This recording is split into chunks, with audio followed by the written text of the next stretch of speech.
Bon matin tout le monde. As we gather here today, we respectfully acknowledge the land on which we live and work in Prescott and Russell is located on traditional and unceded territory of the Anishinaabe people, including the Algonquin Nation. We furthermore acknowledge that this territory encompasses the traditional and treaty lands of the Haudenosaunee people, including the Mohawk Nation. Nous reconnaissons avec gratitude ces Premières Nations pour la protection de cette terre et nous les honorons. Nous sommes reconnaissants des contributions passées, présentes et futures apportées par les peuples des Premières Nations, Inuits et Métis, pour façonner et pour renforcer nos communautés. La vision, M. Riopel. Merci, M. le Président. Notre vision, Prescott et Russell continuera d'être une communauté unie par ses traditions et ses cultures en marche vers la prospérité de tous ses citoyens. Our vision, Prescott-Russell, will continue to be a community united by its traditions and cultures, working towards the prosperity of all its citizens. Merci beaucoup. You can be seated.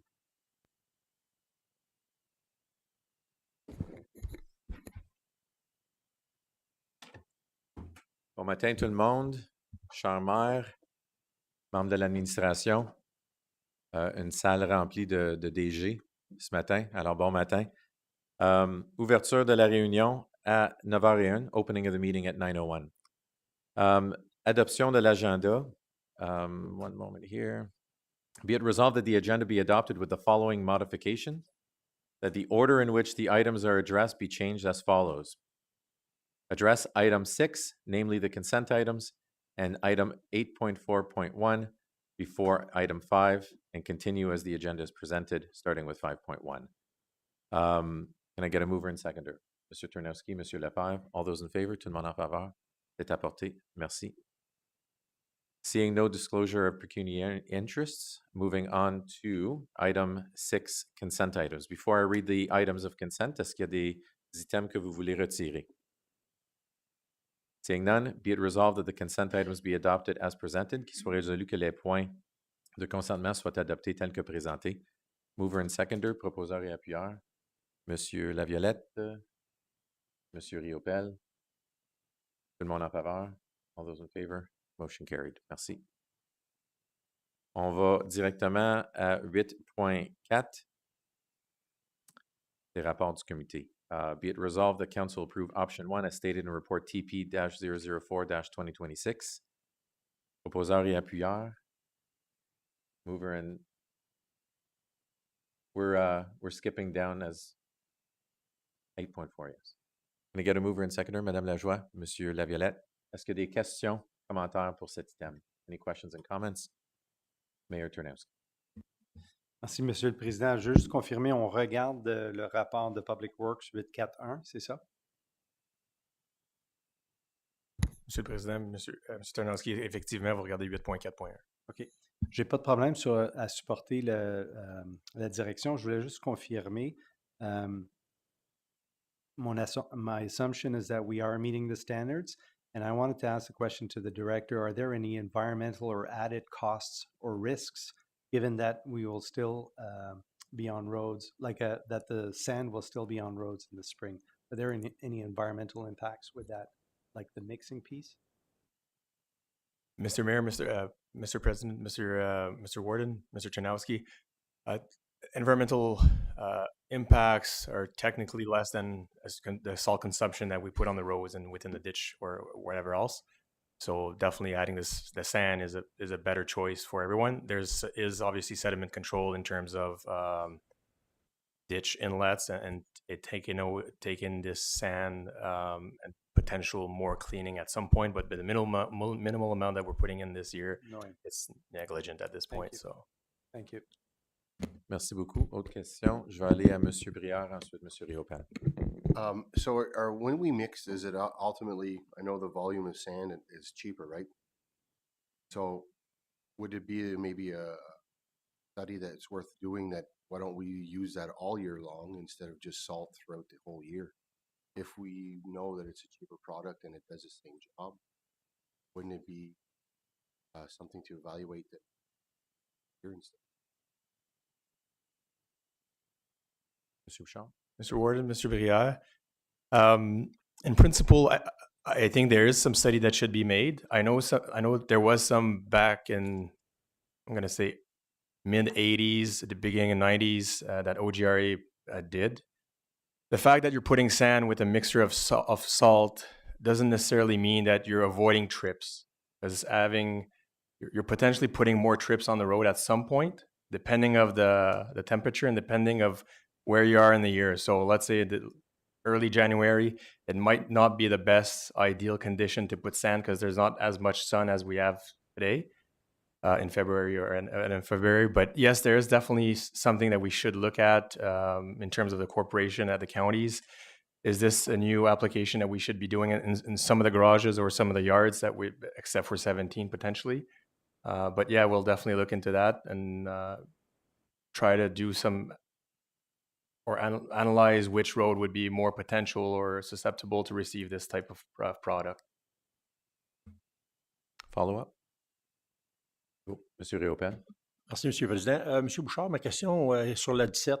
Est-ce qu'on va blender du sable avec du sel sur la 17? Parce qu'on sait que c'est un chemin majeur pour les États-Unis. Donc, on ne voudrait pas commencer à avoir plein de rayures de glace. Puis, on sait qu'il y a certains chauffeurs qui ne sont peut-être pas habitués à ça des grandes routes. Monsieur le Président, Monsieur Réopel, on utilise le produit présentement un mix. On utilise un sand mix depuis, je dirais, la mi-janvier sur le 17.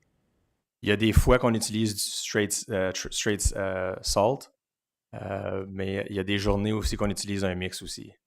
Fait qu'on essaie de faire un blend des deux pour effectivement descendre la consommation du sel comme tel. On n'a pas vu de grosse différence pour l'instant, mais ça dépend des tempêtes. Comme là, on n'a pas eu de verglas, fait que ça va être une autre histoire. Mais présentement, comme une neige comme aujourd'hui, c'est parfait d'appliquer un mix. Un peu moins élevé que les autres garages, ça, je dois l'avouer qu'on a un peu moins de sable dans le mix. Mais on va essayer de l'utiliser quand même. Merci. Je vais passer la parole à M. Parisien. Merci, M. le Président, membre du Conseil. Je veux juste, vous le savez tous, mais je veux juste rappeler que c'est un hiver inhabituel pour nous. We're all remiss of winters in our younger years with the cold weather and lots of snow. This is actually contrary to global warming right now, what we're going through this time. So hopefully this is an exceptional situation that won't repeat itself, but we never know. Merci beaucoup. Monsieur Laviolette. Est-ce qu'on a eu des plaintes concernant, exemple, les voitures qui étaient moins propres, des choses de même, non? Monsieur Bouchard. Monsieur le Président, Monsieur Laviolette, présentement, on n'a pas eu plus de plaintes que je pourrais vous dire qu'en temps normal. Là, fait que je peux pas voir la différence. Oui, ça va être un peu plus baveux, là, comme qu'on dit, là, au salaud, mais à part de ça, c'est la surface de la chaussée va peut-être elle va être plus... moi, je pourrais dire, il va y avoir un peu plus de slush pour une petite période de temps comparativement avec utiliser juste du sel direct. Merci. Merci beaucoup. Merci, M. Bouchard. Autre question, commentaire? Merci, M. Bouchard. All those in favor? Tout le monde en faveur? C'est apporté. Merci beaucoup. Et maintenant, on recommence au début. Alors, 5.1, pétition, délégation et présentation de Pivotal Momentum Inc., rapport de mise à jour de l'examen de la prestation des services. Monsieur Parisien, vous voulez dire quelque chose? Thank you, Mr. Warden. I'll just do a quick introduction. It's been almost a year since Ms. Wood has been with us to present the findings of the fire service report, which was done last June, at which time Council requested that we look at what priorities this group could work on, and we identified fire services being our number one priority. So this morning, Ms. Wood will be presenting the findings, and will be also proposing steps forward for this council so that we may or may not move ahead with the number one priority of the service delivery review. So at this point, I'll ask Ms. Wood to make her presentation. All of the CAOs that are present and those that are also witnessing this on camera have been working diligently on this report that's been presented this morning. It's numerous meetings and hours of reviewing content, data, and whatnot. So without further ado, I'll leave it with Ms. Wood. Thank you, Ms. Wood. The floor is yours. Thank you very much. And it is indeed a pleasure to be back with you and see all of you again. as we did last year. As CAO Parisien has mentioned, this presentation is focused on fire services, but I do want to give you just a bit of additional background to recall how we got to the point where we're bringing forward one specific service for your consideration. At the outset of the SDR process, which is a county initiated service, the CAOs decided to take a look across the breadth of all the services that are offered by, are mandated for delivery by both the municipalities and the county, and to specifically filter out those where we thought we, being the municipalities and the county, locally would have the most influence on the future shape and direction of the services. So as you know, there's several dozen services that we would have gone through at that time. And there are other ways to deal with some of those other services. But if we move on to our next slide, we'll see that the CAOs identified 6 that seem to be the best candidates for significant attention on the SDR front. And actually, I think you could say that the first one on that list, the IT support, doesn't really need much support or help from the CAO's committee. And the reason for that is it's already been moving forward for several years based on a strategy of the county IT department and support group bringing in and adding into their portfolio, if you want to call it that, the individual municipalities that understand the benefits of working together on that front. The second one on the list is fire services. And again, here, there has been some cross-municipality or inter-municipality service provision, but not a lot at this point. And then there are the other 4 that are listed here. And I will just say at the outset that you know your municipal and county budgets well enough to know that transportation is a large financial, it's a big ticket item in your budgets, as is environmental services. So you might wonder why fire services would be at the top of this list. And part of the reason is because there's already been considerable interest in finding a better way to work together. And I will come back to some elements of that in a minute. But so at the time we were here before with our broad view and our assessment of all 6 of these potential priorities for you, you received the report that we made at that time and then directed the CAOs to return to you with a recommendation on prioritization. So that's exactly what we're doing today, is bringing forward fire services as that first priority. So if we go to our next slide then, please.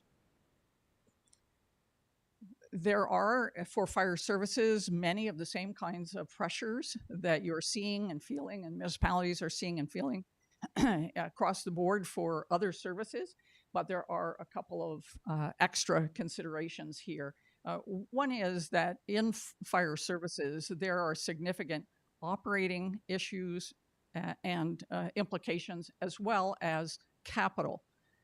I know that every one of you sitting around the horseshoe here has seen your own municipality's asset management plans and knows the degree to which fire services is going to be making a call on your financial resources on the capital side, whether it's for upgrading fire stations and equipment or your fleet issues, those sorts of things. So that makes fire services a little bit different than some other services. But I'll also just mention that one of the other elements that is perhaps a little different here are some of the staffing challenges. You have now, across all the municipalities, roughly 375 full-time and volunteer firefighters, and you have some vacant positions that at the moment are not filled. And so there's a little bit more stress there than there might have been in past. And I would also ask you to remember, as we consider fire services, that the United Counties of Prescott and Russell, as of last May 2005, was identified as one of the highest growth areas of all of Ontario. I'm not sure if you're aware of that. I hope you were. But that means there's going to be, and unless the world changes, which it might, population and housing growth, and there will be additional requirements for fire services. there and service expectations, of course. So there are some elements here that are a little bit different from some other service. So way back in the beginning, when we were going through and creating the list of 6 that I've shared with you just a moment ago, the CAOs decided to actually just step back from fire services and actually try and reimagine, because of the kinds of pressures and the opportunities that exist, to reimagine fire services for this new era that we seem to be in. And the preliminary analysis that we've done, and CAO Parisian mentioned the amount of data analysis and work that the CAOs have been doing, suggests that there are opportunities to both improve services and manage costs. So if we move to our next slide then.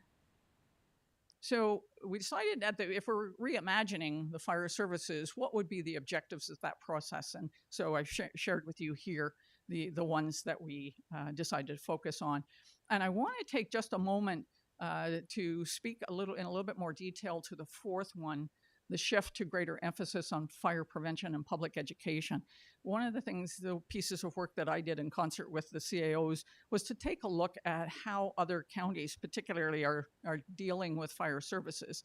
And over the last number of years, there's been roughly half a dozen fire services reviews of different sizes, shapes, and configurations, some outside of an SDR process and some as an integral part of it.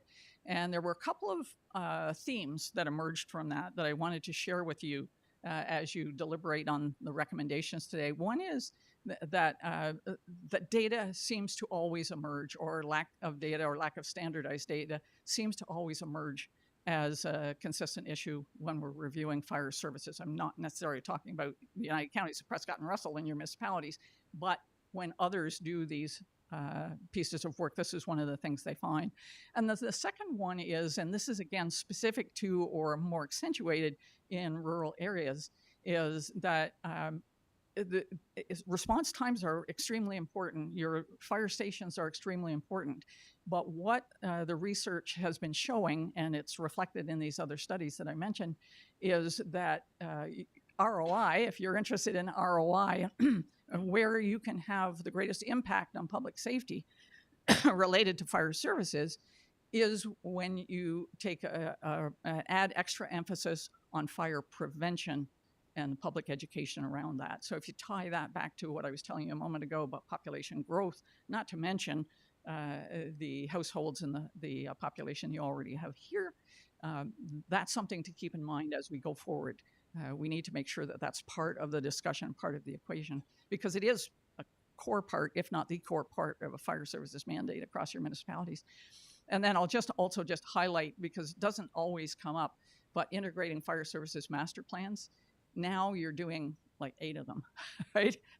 And it would make some sense to do one, reflecting the needs across the entire county. So I'm happy to answer questions on that if you wish. If we go on to our next slide then. So one of the conclusions that the CAOs arrived at was that our current configuration might not be the best one for the long term. I mentioned the capital issues that come up in fire services as they do in some other services. So you're going to be making decisions as municipalities, as an entire county, you're going to be making decisions based on a 20, 30, 40-year time horizon. What's best over that period of time? And that's a challenging situation, but this is not something where you make a decision this year and you get to reverse it all next year with no implications. So we want to take our time and do this right, so that we're making the best choices for fellow citizens. And so I've added some extra elements here just to encourage you to think about why fire service is a little bit more complex. I mentioned the need to emphasize fire prevention and public outreach and communications a bit more than we may be doing now. Also, this is a very geospatial service. I mentioned fire stations and your ability to respond appropriately. I also just wanted to make sure that everyone understood that out of all the calls that you get across all your municipalities in the course of a year, 25% of them are false alarms. So just know that. But the next 2 most important or most significant types of calls are actually medical emergencies and motor vehicle collisions. that your fire services support in both those cases.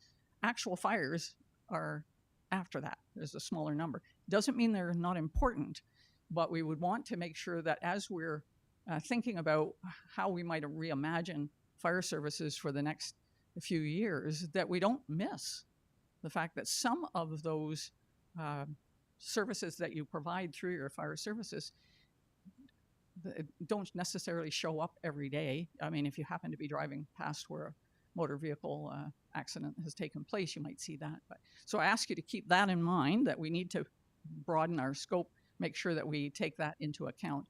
And then I've already mentioned long-term asset management. What we have now on the staffing front is sort of permanent full-time volunteer firefighters, and a mix. In some cases, we've got a mix of both. That's going to be a pretty challenging, not impossible, but a challenging consideration to keep in mind as we go forward. As we look at how we want to deliver services, what mix of staffing is most appropriate there. So that'll take some time and attention. So we go on to our next slide then. So we've offered you, and I'm not going to go into this a lot because I'm pretty sure I'm almost out of time, if not out of time, and you have these recommendations in front of you anyway. But the proposal and the recommendation coming forward from the CAOs is to develop the procurement process that would allow you to retain neutral third-party consultant or consultants, depending on how that unfolds, to undertake the comprehensive study that I just gave you some highlights of what should be covered in that study. The second recommendation is that that study be funded by the United Counties because it is part of the SDR process, and that we follow the county's procurement process. Thirdly, that we actually put the consultants in the lead role and give them some independence to undertake this work, but still good accountability by reporting to a fire services steering committee. And we've shared with you a little bit about how we see that steering committee being constituted and how it would unfold. The timeline for this work, it would be roughly a year, might be a little bit less, but roughly a year. We would start obviously after we secure support of county council and go through the procurement process, which will take some time to secure the right supports for us, and then we'd finish early in 2027. The fourth recommendation is that when it comes to that financing question that we mentioned in recommendation 2, that the CAO's steering committee would provide the county with a recommended budget allocation, and the CAO would then advise on the sources of that funding. So that's how we think that would unfold. I have already provided the CAO with some public domain budget numbers that have been, would give you some guidance as to what that allocation might look like, but it also does depend on the scope of the RFP and or tenders that we would advocate, and also the timing and so on. So if we go to recommendation number 5, then the last one, this is just to give you some insight into what the consultants would do. And I've just bold-faced some of the major pieces of this. We actually have a much more extensive description of what that work plan might look like. But for the purposes of today's discussion and your ability to make good decisions today, we've kind of boiled it down into these 4 major categories. So I'll pause there. Happy to answer questions. And I also just want to thank the CAOs that came here today to demonstrate their support for the recommendations that we're bringing forward. Thank you, Ms. Wood. Est-ce qu'il y a des questions, commentaires? I'll start with Mayor Ternowski, followed by Mayor Lefebvre. Merci, Monsieur le Président. I've got 4 questions and a comment to make here. So, first of all, on the question side, and I'm going to préfacer mes questions with the fact that I wholeheartedly support us moving in this direction. But I do have those questions. So, first of all, for the terms of reference, are we going to be testing multiple governance models, or are we just going in that direction of kind of a reimagined joint fire service? No, there will be multiple. yes to the first part of your statement, which is that we will be testing multiple models. I think the phrasing that we used in the recommendation was alternative methods of service delivery. But of course, then there is the governance that goes with it. And there are multiple options, Yes. whatever way we think is best to deliver the So service. my point there is I just wanted to be sure that when it comes back to us with financials and Yep. feasibility models, that we're looking at a menu as opposed to this doesn't work, or so. Yep. So that was the first question. Secondly, in terms of the terms of reference, who has the final authority to approve them? In terms of reference, scope, final deliverables, is it county council, the CAO, or the steering committee? How do you see that? Well, I think because it's county procurement process, the final pen would be in the hands of your CAO unless you decide differently. But doing that with the guidance of the CAOs from the municipalities. I mean, that's the way we've been working for the last 2 years. So Okay. And then the steering committee's role. So I know when I look at the composition of the steering committee, I find it very strong technically, but I feel that there is a lack a little bit maybe from a public side, public domain side. And so that's a comment I have in terms of the steering committee. So I just want to confirm that steering committee, the way you see it, is advisory only, right? And or does it actually direct the consultants once we hire the consultants on a day-to-day? There's going to be a couple of roles for that steering committee. And maybe first I could just mention on the sort of public engagement or communications front, we have that as a separate piece of work to make sure that we have that capacity there. But we're looking for domain expertise in fire services and in the financial implications, knowing that we need to be able to share the implications of any particular option with you. You expect that. And there are human resources implications potentially. So that's why the specific domain expertise is listed there. And then what was your last question? Well, so that was my role? last question. I still have another one, but in terms of the role of the advisory committee itself, are they going to be working with the consultant on a day-to-day or like being reported to on a regular basis? Is that the way you see that committee? There's a reason we call it a steering committee, is that they would not, our staff, your staff, doesn't matter whether we're talking about fire chiefs or treasurers or anybody else, they all have day jobs. So they're not going to be, and we don't actually want them to be involved in the nitty-gritty of the consultant's work. But they will be there to be able, either be able to provide feedback and local input and provide some guidance to the consultants moving forward. And so my final question there, Mr. President, and thank you for your patience, is in terms of municipal councils, how do we see them being engaged in this study or in this process? Is this something that municipal councils will receive presentations at various milestones or written briefings, or just at the end, here's what we have? How do you see this evolving? I think we don't know the detail of that quite yet because we haven't really nailed the work plan. What I would ask is that the consultants have an opportunity to actually do their work, share that back with the steering committee, which would represent municipalities, but it's not. I know it's not municipal councils. And then feed that back into the process. But the truth of the matter is, this is a municipal service. So at some point, presumably after we lay out what the options might be and the implications of that, municipal councils and mayors are going to want to see all of that. So yes, they will, but I wouldn't expect them to be involved on a kind of week by week basis, but there may be points where we get to a place where we've got some useful information to share, to show municipalities where we're going and what kinds of models we might be looking at, even if we haven't got the work completely done. So just final comment. So I think it'll be important to strategically include the councils and public presentations to make sure that there is no big surprise or concern growing throughout. I think our warden said earlier on, in the absence of information, we make our own in our heads. And so I think it's important that we keep everyone kind of abreast of what's going on. But I applaud the direction. I'm very happy to see this moving forward. Thank you very much, Mr. President. Thank you, Mr. Czarnowski. Before I go to Mayor Lefebvre, Mr. Parisi. Thank you, Mr. Warden. And also to answer some of Mayor Tarnowski's preoccupations, we only get one shot at this and we want to do it right. So it's a very sensitive issue. As the county CAO, I'm somewhat of a broker in this. I know I'm part of the team, but I don't manage we don't manage fire services. It's done at the local level.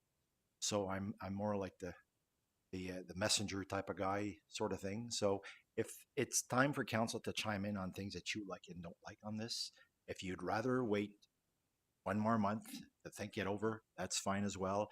I will certainly come back to council before we launch the RFP so that you're comfortable with what we're putting in. So I'm not going to do this on my own without showing it to you guys because it's too sensitive an issue and it's very at this point. So I just want to reassure you that I will be coming back to council before our next steps. Merci, M. Parisien. M. Lefebvre. Thank you, Mr. Warden, and thank you, Mrs. Wood, for your presentation.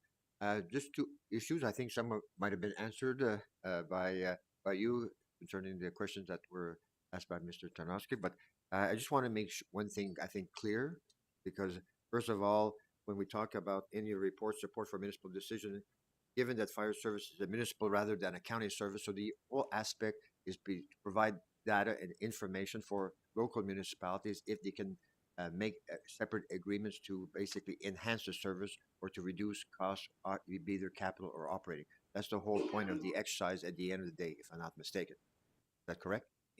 And I would say when it comes to data analysis for fire services and everything else, we have been doing our analysis on a municipality by municipality basis and doing our calculations in that way. So we would be providing that kind of information. Exactly. It has to be, because each municipality has to make its own decision. Absolutely, because it is a lower tier responsibility. Yep. Secondly, Correct. when we talk about the steering committee, we talked about composition and so forth, because the steering committee, more or less from what I read in the report, would have to be structured immediately because they're responsible for determining the terms of reference. And Mr. Parisien just mentioned that he would make for a request for proposal. So which at which level are we at? Do we have to appoint the steering committee to do the terms of reference for Mr. Parisien to ask for proposals? That's my dilemma, basically, in terms of structure, composition, especially when we're talking about the steering committee actually determining the terms of reference and going to proposals. And Mr. Parisien, as you mentioned, he's more or less the broker in this whole aspect. So I just need to know the structure, I guess. M. Parisien. I'll take this one, Ms. Okay. Wood. Fine.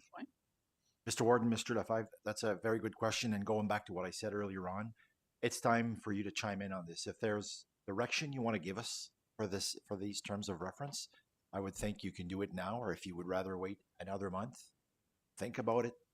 That's all fine. If you want me to come back with a recommendation and you can chime in on that recommendation, that's fine as well. So we're just going to need direction from you at this point to move forward on. Thank you. Just a reminder, I haven't read the resolution yet, and there's nothing stopping us from adding things in that resolution before we adopt. So there's still time to modify. I'll move to Mayor Briand. Yeah, in my opinion, there's no way that we can't do both at the same time. We can figure out the steering committee and the terms of reference, and then one can view them and modify them once done. And to wait another month and to delay, and we're going to circle back to the same spot. So to me, I feel there's no advantage, and there's no logical reason to not adopt it and get these things rolling and move forward. Now, as far as, like I said, I really appreciate the CAOs, appreciate what you're saying. And again, we have to, as our role is to detach ourselves from the emotional and the political stuff, and we really need to look at the service and see what we're offering our residents and the bang for the. And whenever I look at this, there's no other way but to go where we're headed, because in the end, it's just going to be, it'll just cost our residents much more to offer this same type of service, if not a better service. So, yeah, for me to delay this is not a good idea. And basically, I think we can do it in the steering committee and the terms of reference we can do at the same time. And then once the steering committee is formed, then they can look at the terms of reference and then I don't think the RFP they can be worked in concert with in terms of difference. I mean, the CAOs are all here. They've all been part of the process. Trust their judgment, and at some point to come up with something that that's where I'm sitting. I don't want it. There's not a race to get to the end, but I just don't want to have bureaucratic process delay something that would be very good. Thank you. Moving to Mario Pen. Merci, Monsieur le Président. Again, thank you for the presentation. I have a few questions in regards to what triggered to go ahead with the study. Was it the fire station location study? If it was, we were not given the full scope. Back in April, we were given a little presentation, and we are not totally informed in regards to what that true study gave us for information. We got a little resume, but not a total outlook of what really was provided or was given. If that did trigger it, my question would be the following. I know there are some concerns in regarding to the fire station study, location study, and considering that these concerns may not have been addressed, do we want to spend, I'm assuming, $500,000 on a study when we have no idea if there will be a benefit at the end? That would be a question in regards to this upcoming study, because we still have to spend $500,000. And my other follow-up question in regards to that spending of the money, once the study is done, and I'm not totally against, but I'm not totally for it. Once the study is done, and it'll go back to Mayor Tarnowski's question in regards to council. So we spend all that money at county level, we decide as a group, and then the report comes back, and then we go to our councillors and we say, well, this is the report, and we have 1 or 2 municipalities that will not support the study. So we've wasted $500,000 on a study that 2 townships will not be in favor of going forward. Should we not get the consent of our council before we ask this table to move forward instead of wasting $500,000 just in case? Thirdly, we have an election coming up this year. Who says that half my council will still be there? That's going to be another issue. Okay, so if I can go back to what I think was your first question, which was really what prompted the CAOs to bring forward the fire services as its top priority. And I would say it actually preceded, the genesis of it preceded the fire station location study. Otherwise, we might not have done that first. But keep in mind, as I shared with you whenever I identified the 6 priorities, I mentioned that IT support services was already rolling, already a long way down the road of working together as 8 municipalities. And the same phenomenon has been taking place with fire services. And so one of the things that we were observing is that there could be other municipalities that might want to participate in shared services with respect to fire services, but we didn't want to get so far ahead of it and go that route if there was actually a better option that might involve even more municipalities. So we thought that it was important to consider all the different options for how fire services might be delivered as best as possible with maximum value to ratepayers. So I would say that the prioritization started before the fire station location study. And I would also say that it is one input into the work and the decisions that need to be made on fire services. If you're going to go back and take a look at everything that's in the work plan, because it's a lot more than do we have enough, too many, do we need to upgrade, change fire stations? There's a lot of other considerations attached to that. And so we think there are multiple options moving forward, and moving forward too quickly on this might preclude us from making the better decision. Okay, thank you. Sorry? Is that helpful at all? It is. But again, the fire study location, the fire station location study, also in your presentation, you did mention that most calls are from medical and motor vehicles. Right. So if these are the situation more accurate in regards to why the fire station goes out. In your or in the fire station location study, some of those locations would be disappearing, making the traveling time a little bit further for fire stations to get to these incidents or accidents. So if we have an incident where it takes 12 minutes longer for a fire station because of that study that we've no longer have 28 and we're down to 18, because in that study, it did mention in regards to lowering the amount of fire stations that we have in Prescott-Russell. So that could be a burden in regards to saving a life. Will that be also presented in your report in regards to the distances in regards to fire stations compared to what we presently have?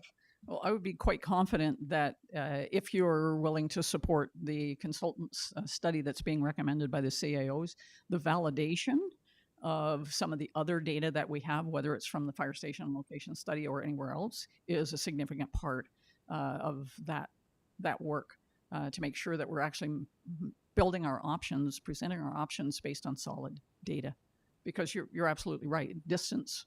That's why I said this is really geospatial service, right? I mean, those questions that you're raising are very important parts of the considerations to go forward. Okay, thank you. Juste une clarification. La moitié d'1 million que vous avez mentionné pour l'étude, ça vient de où, ça? C'est un chiffre que j'avais dans ma tête. J'ai juste lancé ça de même. Mais c'est une question que je me posais.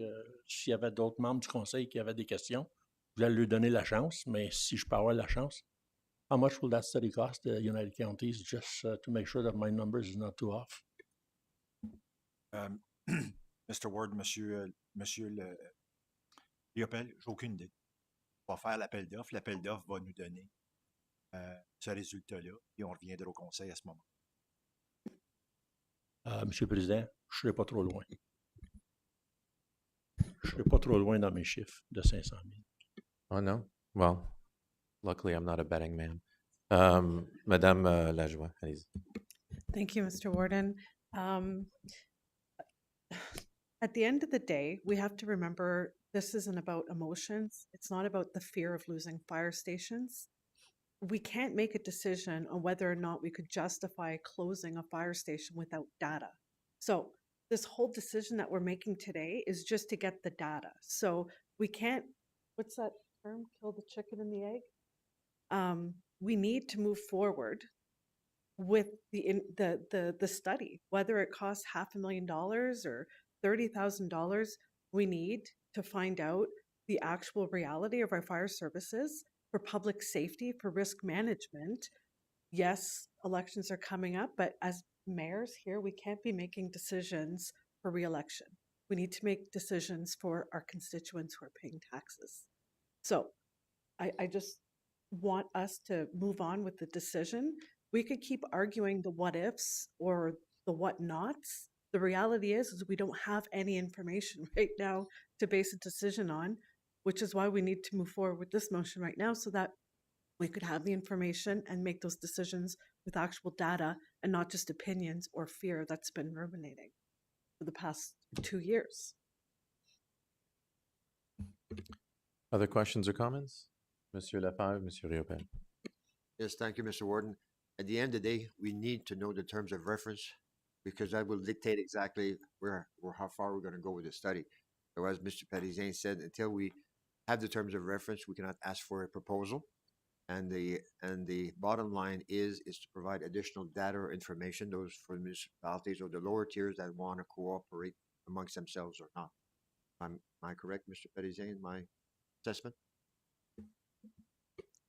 Mr. Warden, Mr. Lefebvre, yes. So I will come back to council with the proposed RFP in terms of reference, and council can a decision is going to be presented.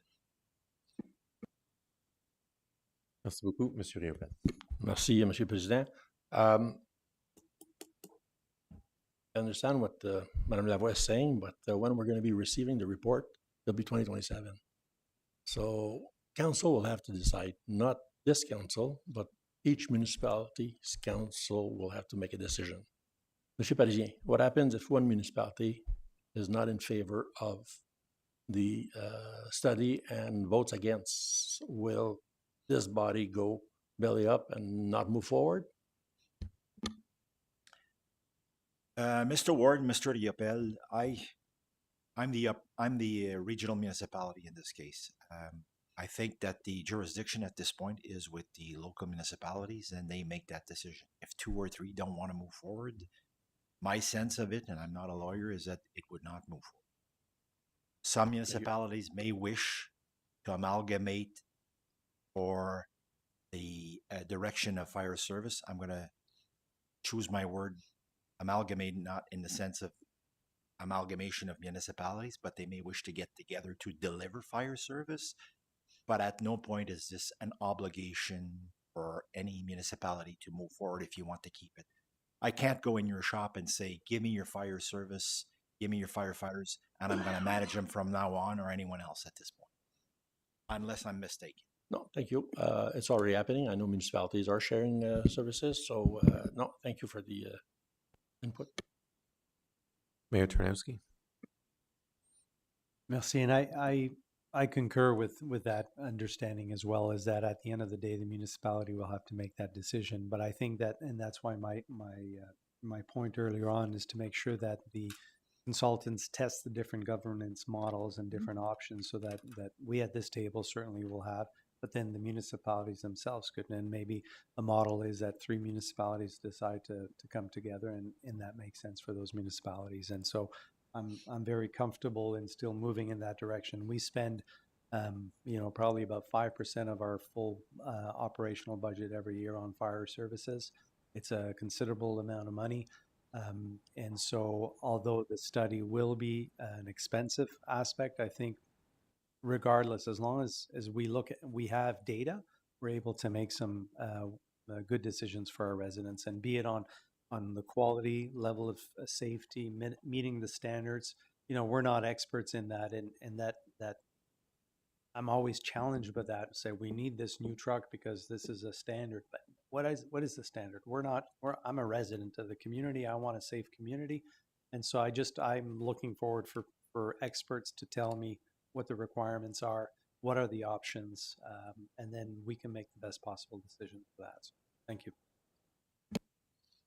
Merci. Other comments and questions? Yes, yeah. Monsieur Briand. Again, based on the conversation of today, it's like we're making decisions based on today, but the thing is that we have to look long term here. And that's where I keep circling back that it could be 20 and 25 years, whatever, but we got to take the emotion out. We really have to analyze the data, and we really have to look long term, because it is constantly evolving. And if we don't take that into consideration, regardless of one or don't, I think it would be very short-sighted decisions. We have an opportunity, and that exists today, to make sure that we move forward in a prudent, cost-effective way. I'd be remiss to say that we sit here and we base our decisions on people that exist now.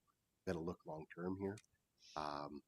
But again, we'll let the data and speak for itself. But like I said, I'm quite optimistic that once the data does come out, and the financials and long-term implication of all the financials, I'm quite comfortable saying that will probably show us that.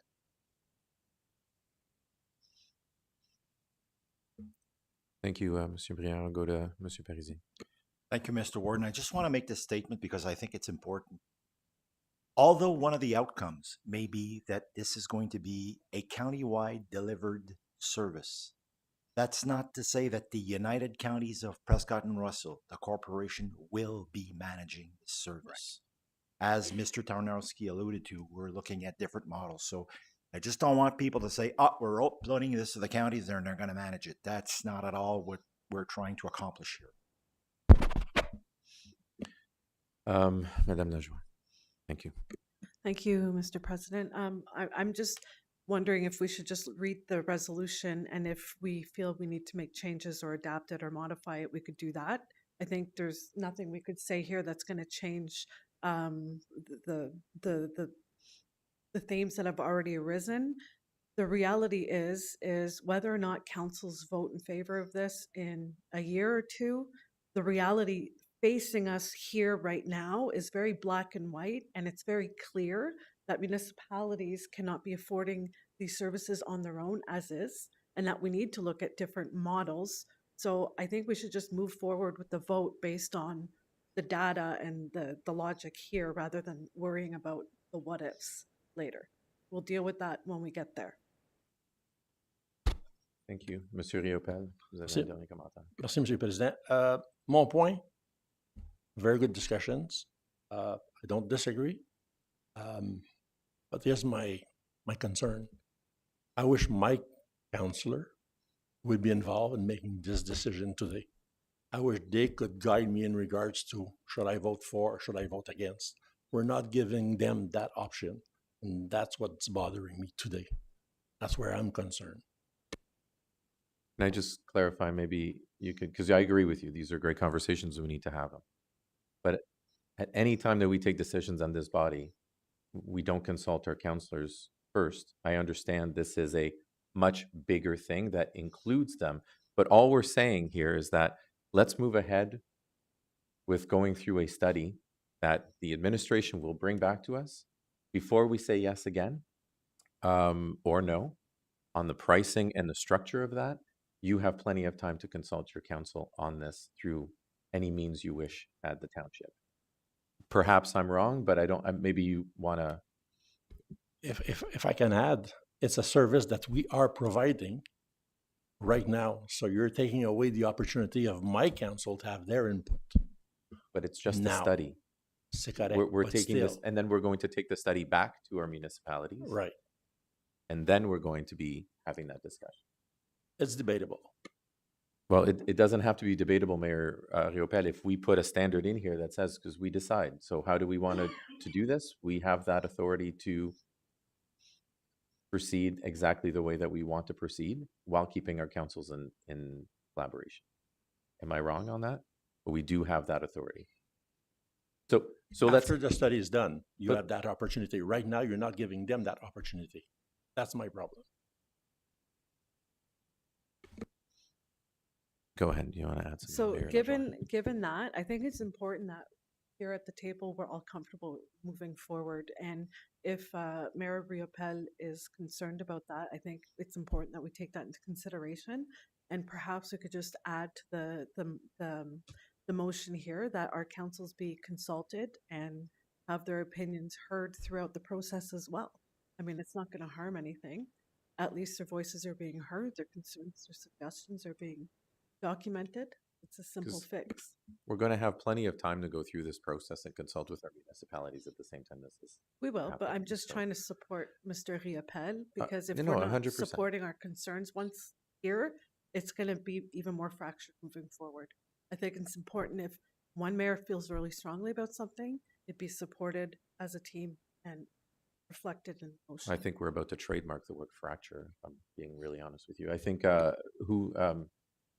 go with Mr. Ternowski, Monsieur Lafave. Merci, Monsieur le Président. And I think in the resolution, it does speak to collaboration with the municipalities so that the feasibility study be undertaken collaboratively with the participation of the local municipalities through a fire services steering committee, as outlined in the report.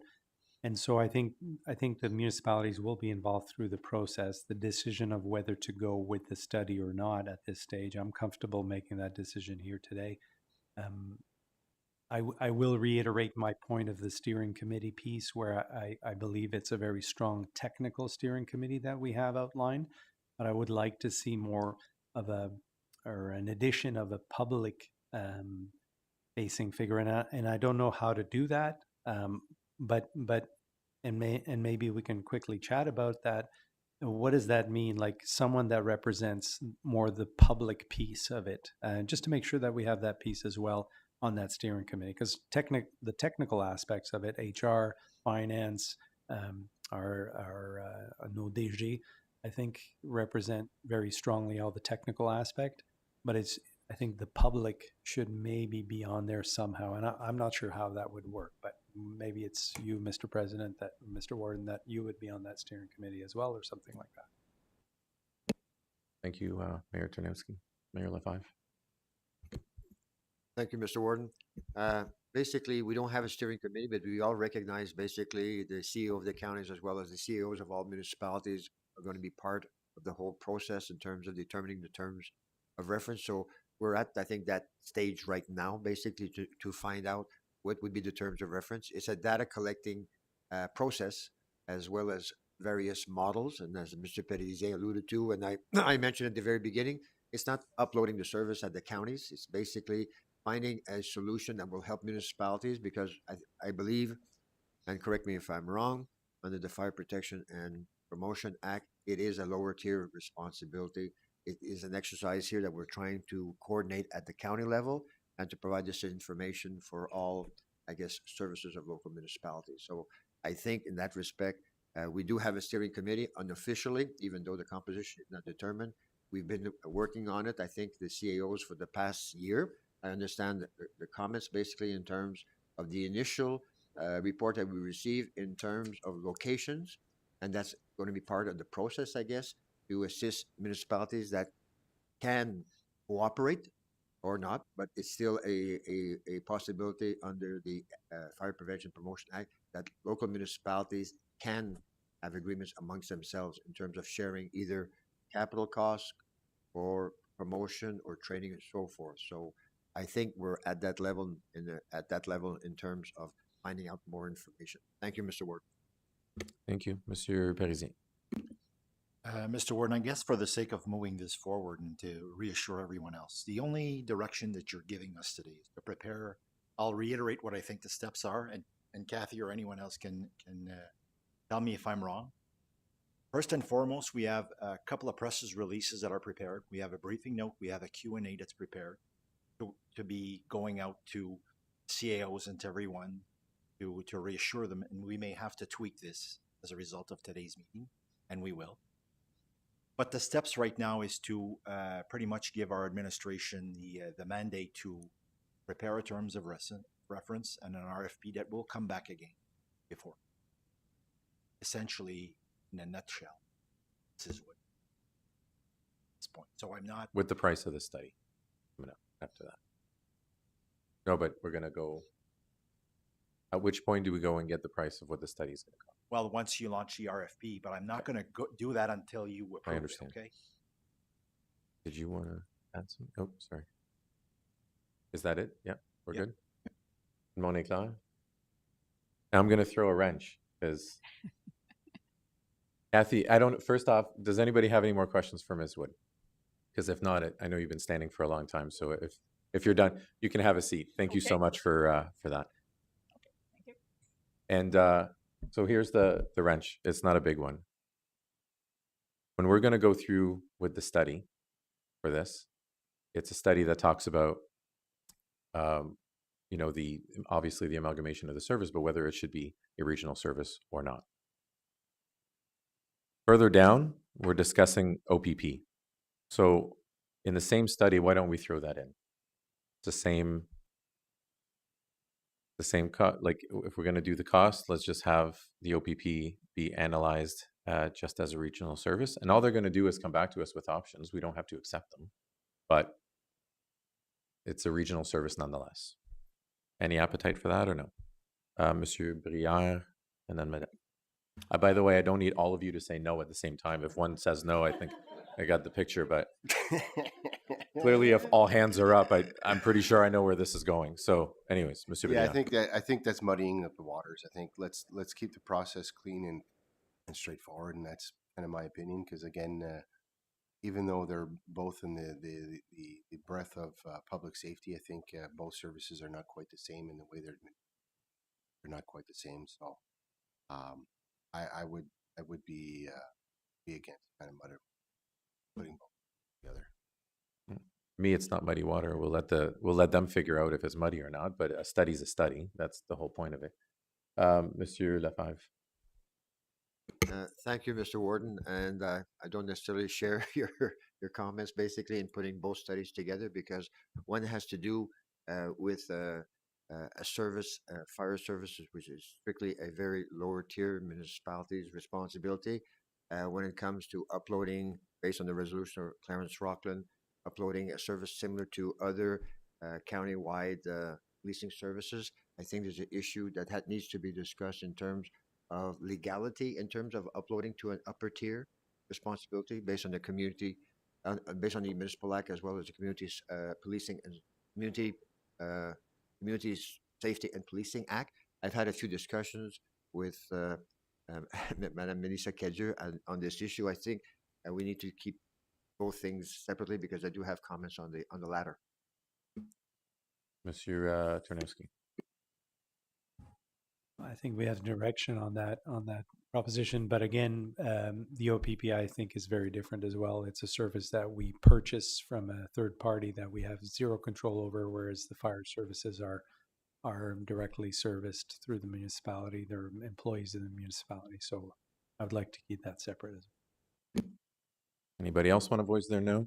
Or we're good? All right. So I'm going to go and read the motion as is. Does anybody want to add anything to this motion? You all had some good points. Mr. Parisien. Mr. Warden, I just want to make sure the council is agreeable to the process that I was mentioning earlier on, which is to bring back a terms of reference in the RFP before this council before moving forward. So we're not going forward with the resolution as is. You want? No, you are, but the resolution is going to give us the mandate to bring back the terms of reference and the Correct. RFP back to this table before we actually launch it. And that's what I wanted to read. So if as is, we're good to read. Question? No? Good? Whereas Madame Lajoie. Thank you, Mr. Warden. Question regarding public-facing support. Do you guys feel it'd be necessary to have change management strategy involved in the process? Not just for the public, but also for the fire departments as well, if they're afraid of losing their location throughout the time, or is that maybe something to deal with later? Mr. Parisien. Mr. Warden, Madame Lajoie, I fear that if we do this, we're putting the chicken before the egg. We're like raising a flag that we don't have to do right now. All good? Merci. Whereas the United Counties Prescott-Russell, in collaboration with its local municipalities, has been undertaking a comprehensive service delivery review to examine opportunities to enhance efficiency, sustainability, and long-term service excellence across Prescott and Russell region. And whereas, as part of the SDR, the UCPR Council and its local municipalities have been examining the potential of reimagined fire service model for approximately 2 years. And whereas the UCPR Council recognizes that the fire protection service represent a core public safety function and that most significant and strategic priority with the broader SDR process. And whereas the updated service delivery review report dated February 25th, 2026, outlines recommended next steps to assess the feasibility and governance framework, financial implications, and operational considerations of such a model. Be it resolved that the UCPR Council receives the update service delivery review report on the reimagined fire service dated February 25th, 2026. Be it also resolved that the UCPR Council affirm that advancing the review of fire service remain the highest priority initiatives within the overall SDR framework. Be it further resolved that the UCPR Council endorse proceeding with the following next phase of analysis, specifically that the UCPR staff initiate a procurement process in accordance with UCPR procurement policies to retain a neutral and independent third-party consultant to undertake a comprehensive feasibility study respecting the potential design, governance, service levels, cost implications, transition considerations, and long-term impacts of a reimagined fire service model. That the feasibility study be undertaken collaboratively with the participation of local municipalities through the Fire Service Steering Committee, as outlined in the report. That the consultant report independently of the UCPR Chief Administrative Officer and provide findings and recommendations for consideration by both the UCPR Council and local municipality councils. That the UCPR fund the feasibility study, and that the UCPR Chief Administration Officer report back to the UCPR Council with the recommendation budget allocation and proposed funding sources to support the study. Can I get a mover and seconder? Proposeur et appuyeur. Mayor Czerniawski, Mayor Brière, all those in favor, tout le monde en faveur. All those against? Motion carried. Thank you.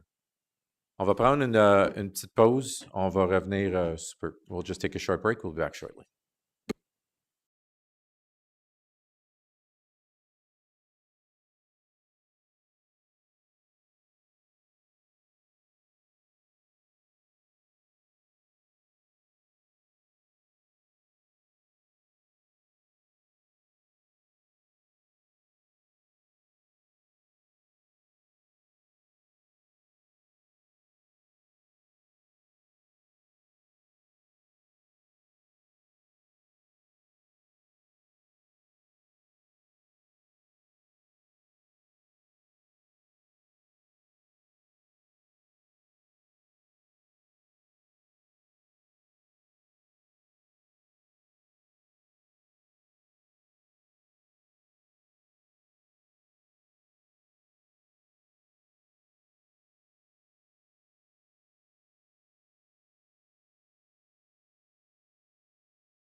It was just a bathroom break. We don't need to stand. Good, we're live. Alors, prochaine présentation, 5.2. Gérald Gauthier, plan des services d'audit 2025 par MNP. Monsieur Gauthier, la parole est à vous.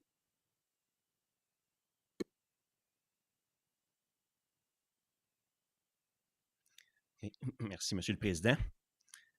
Bonjour, membres du Conseil. La présentation ne sera pas trop longue. Vous avez tout eu le document à l'avance. Cette année, il n'y a aucun changement côté comptabilité puis audit. Fait que du côté des normes, c'est assez standard. Là, on regarde l'audit des états financiers 2025. 2026, ça va être similaire, mais par contre, l'année 2027, il va y avoir beaucoup de modifications au niveau des états financiers. Fait que, on a encore 2 années standards. C'est pas parce qu'il y a beaucoup de changements que ça veut dire que c'est un audit qui est plus facile. Il peut y avoir eu des nouvelles transactions dans l'année, des nouveaux contrats, des nouveaux types de transactions qu'il n'y avait pas dans les années passées. Fait que c'est plus à ce niveau-là qu'il va y avoir des complexités au niveau de l'audit cette année. Au niveau des risques, on a les mêmes risques que les années précédentes. Fait que ça, c'est les risques significatifs. C'est là qu'on va concentrer la majorité de notre travail. Fait que c'est les mêmes risques. Fait qu'on ne passera pas en détail. Au niveau des étapes, on présente toujours notre plan d'audit. Les procédures intérimaires ont été faites juste avant Noël. Puis là, on va commencer notre audit final en mars. Fait que pour la fin avril, on devrait être en mesure de vous présenter notre rapport final. Au niveau du seuil de signification, on utilise toujours un montant de 4% de votre budget. Que cette année, vu que le montant du budget était plus élevé, mais on a un seuil de signification de 7,7 millions. En gros, qu'est-ce que ça veut dire? C'est qu'il pourrait avoir des erreurs et les erreurs extrapolées pour un montant proche de ce seuil-là, puis on sera en mesure de signer nos états financiers. En pratique, on ne va jamais près de ce seuil-là. Puis, comme vous savez, on ne regarde pas 100% des transactions parce qu'on ne finirait pas. C'est toujours fait sur une base d'échantillonnage. Fait que si on découvre des erreurs dans notre échantillon, il faut supposer qu'il y a le même pourcentage d'erreurs sur le reste de la population.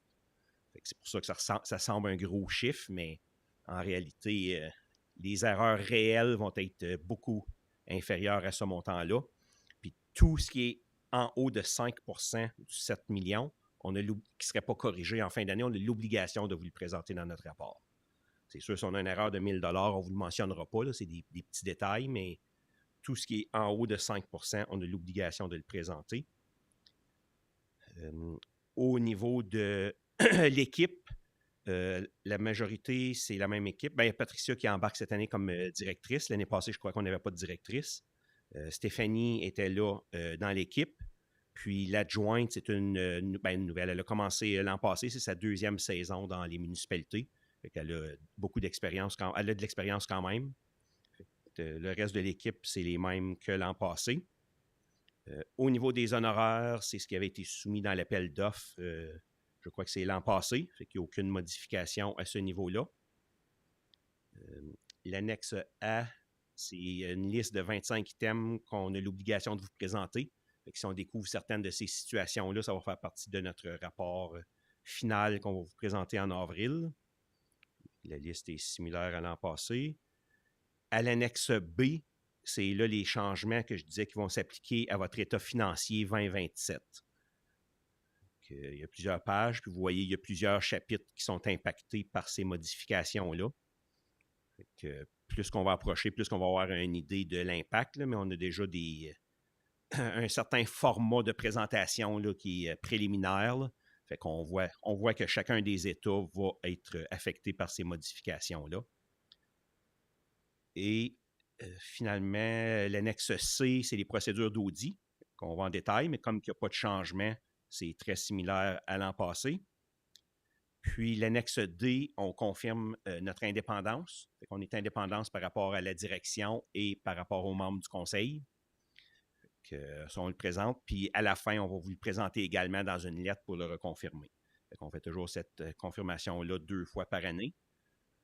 Une lettre d'affirmation, je crois qu'elle a déjà été signée. Fait qu'à chaque année, faut signer la lettre avant de commencer nos travaux pour nous permettre de faire l'audit. Puis, en gros, c'est ça notre plan pour l'audit de cette année. Je ne sais pas s'il y a des questions ou commentaires. Merci, M. Gauthier. Questions, commentaires? Aucune question? Donc, on devrait se revoir à la fin avril pour les résultats ou les constatations qu'on a faites au cours de notre audit. Excellent. Merci beaucoup, M. Gauthier. Merci. Be it resolved, the council received the audit service plan for the year ending December 31st, 2025. Proposeur et appuyeur, Madame Lajoie, Monsieur Laviolette. All those in favor, tout le monde en faveur, c'est apporté. Merci beaucoup. I would like to now ask Sarah Cooper for Habitat for Humanity Greater Ottawa, the presentation on Habitat for Humanity Greater Ottawa program. This is what we do. We should actually do this by height so that That's we right. just stop lowering and hiking, but welcome. Just getting his steps in today. Yeah. Good morning, and thank you so much for inviting me to be a part of your agenda today. I'm Sarah Cooper. I'm the CEO of Habitat for Humanity Greater Ottawa. I've had the pleasure of meeting some of you before, but I look forward to sharing more information about our program with all of you today. So at Habitat for Humanity, we are focused primarily on providing affordable home ownership. We're a not-for-profit organization. If you go to the next slide, please. We have a vision worldwide where everyone has a decent and affordable place to call home. We are a worldwide organization. We are a federation of 43 affiliates across Canada right now. And for Habitat Greater Ottawa, we have been in operation for over 30 years in this region. If you go to the next slide, please. So you can see our region is quite large. We go just past Hawkesbury, over to just past Chalk River, and down to Perth. We have built over 100 homes across that community, across those communities, I should say, serving over 100 families, including 200 children in the 30 years that we've been in operation. And while that was certainly a milestone that we celebrated last year in serving 100 families, we know in the context of a housing crisis, we need to be doing much more. And so we're here presenting today, hoping that we can engage you in that work. Most recently, we announced last year 2 big projects. One is finishing our Nantes development in Orleans. We have 2 units to complete there, as well as a pilot project in collaboration with the province of Ontario, the city of Ottawa, and Kaivan on 33 units that'll be developed in the neighborhood of Nepean. All of those 35 units will be townhomes, freehold townhomes that are family-sized housing. Each of the units that we build and every build that we do remains affordable forever. We have a buyback policy so that if a family works with us to purchase a home, we have first right of refusal when they decide to sell, to buy it at fair market value, buy it back, and return it, turn it around and serve another family. So there is a longevity to everything that we do. We're not just serving the family that's moving into the new home today, but that home could serve a home for many families down the road. Next slide, please. I don't think I need to tell anybody here about these statistics. Affordable housing crisis is rampant across our nation. You'll see from the statistics here, primarily due to the fact that the wages have not kept pace with the housing costs, and housing and buying a house is now seen as a luxury by many Canadians in Canada. At Habitat, it's our job to ensure that affordable home ownership remains a hope for everyone in our community. Next slide, please. We work in the context of an affordable housing ecosystem, and all of these parts are important, so whether it's social housing, affordable rentals, but we act as a bridge from those temporary solutions into a more permanent, sustainable solution of home ownership. And while people are struggling to get into home ownership, we offer a program that removes the barriers to allow them to make that leap from temporary rental situations into a more permanent housing solution. Next slide, please. So how do we work? Our affordable home ownership program removes the barriers, as I mentioned, to home ownership. Program participants commit to 500 volunteer hours that they can do on the build site, building their very own home. They can do it through our restores, which are our social enterprises that help to support our operations, or they can volunteer in your communities at schools, churches, community associations, etc. Program participants purchase their home at fair market value, but there's no down payment required, and their mortgage is geared to 30% of their household income, which makes it affordable for them over the long term. We support our program participants for the duration of their mortgage with us. And so we don't just hand them their keys and wish them good luck. We provide them with financial literacy training, home ownership training, and then throughout their mortgage, as life circumstances change, if they need additional social supports, we connect them to those in the community that are appropriate for what they need at that time. Next slide, please.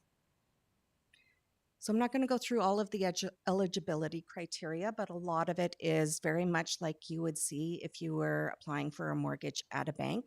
We have a very long list of criteria, and we do our due diligence to ensure that we're engaging with people who will be successful in this program over the long term. Next slide, please. So we work in a what's called a blended mortgage model. And so people apply for a mortgage with a financial institution. Let's say their home is worth $500,000. Perhaps they qualify for $250,000 with a financial institution. They have that mortgage with the bank. And then we hold the second portion of the mortgage at Habitat interest-free. So it sits in the background for the duration of them paying off their bank mortgage. Once that's done, they start paying off the Habitat mortgage. And again, that's interest-free, and there's no down payment that's required. Next slide, please. So how can you help? From a municipality's perspective, we are always looking to work with municipalities who are trying to advance your own affordable housing agenda by donating land, by waiving fees and taxes related to development for nonprofit developers, to facilitate partnerships with private developers in your regions to build more affordable housing. And as, of course, always to expedite pre-development processes, because every day spent on the build site costs money. And as a nonprofit, we try and watch those dollars as closely as possible. And last but not least, always, I know often you will be the first point of contact when families are struggling. So if there are people in your area that you think would be a good match for the program that we have, we always ask that you refer to Habitat for Humanity. I'm happy to answer any questions you have about our program and the organization. Thank you so much, Mayor Lefebvre, Mayor Lajoie. Thank you. Thank you, Warden, and good morning. And thank you for the presentation. It's very interesting, and it deals with home ownership, which is something basically that it's not accessible to a lot of people these days. That's right. My question is regarding the mortgage, basically, which is a great concept. Yep. In the sense that it's 30% of your income. There's no down payment. 30% of your income. If your income changes, and you were making $100,000 before, and now you're down to 50 or 30 for various reasons, does that also change automatically? And secondly, to my question, are there eligibility criteria in terms of age? In other words, are we talking about somebody who's 30 years old or 65 years old, so forth? Those are my two questions, Mr. Ward. Sure. Thank you. So on the question of changing wages, we do an annual evaluation with all of the homeowners who have Habitat homes, and we reassess their mortgage payments accordingly. And so if their mortgage goes up, their mortgage payment, or sorry, if their salary goes up, their mortgage payments go up. Their mortgage goes down accordingly. And sorry, your second question? It would be in terms of eligibility. In other words, a young family of four, or a senior couple who is alone, or just a senior couple. Are there criteria in terms of accessibility or eligibility? There is criteria set by CRA in our charitable status. We can only work with first-time home buyers. So it's not necessarily an age requirement, but you cannot have had owned a home before. Thank you. Madame Lajoie. Thank you, Warden. Sarah, it's beautiful to see you. Good to see you too. Just to be fully transparent, I've been working alongside Sarah for a couple years now, and with Madame Millette through the 10-year housing homelessness plan. trying to find ways to get Habitat for Humanity in Prescott-Russell because it fills a need that is completely necessary right now. And we have all the plans that support it, the Community Safety Wellbeing Plan, the 10-year Housing Homelessness Plan. Also, the PRCDC at their last delegation mentioned La Cité, which we'll be hearing from as well.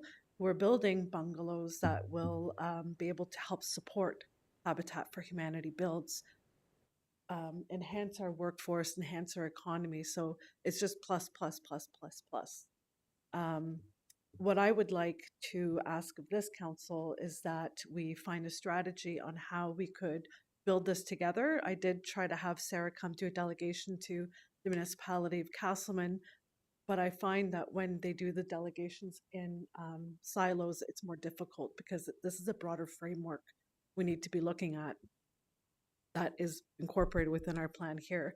So what I would like to ask is if council would be open to developing, finding a way to structure a potential partnership model with Habitat for Humanity, with support with La Cité, with support from the PRCDC here at the county table.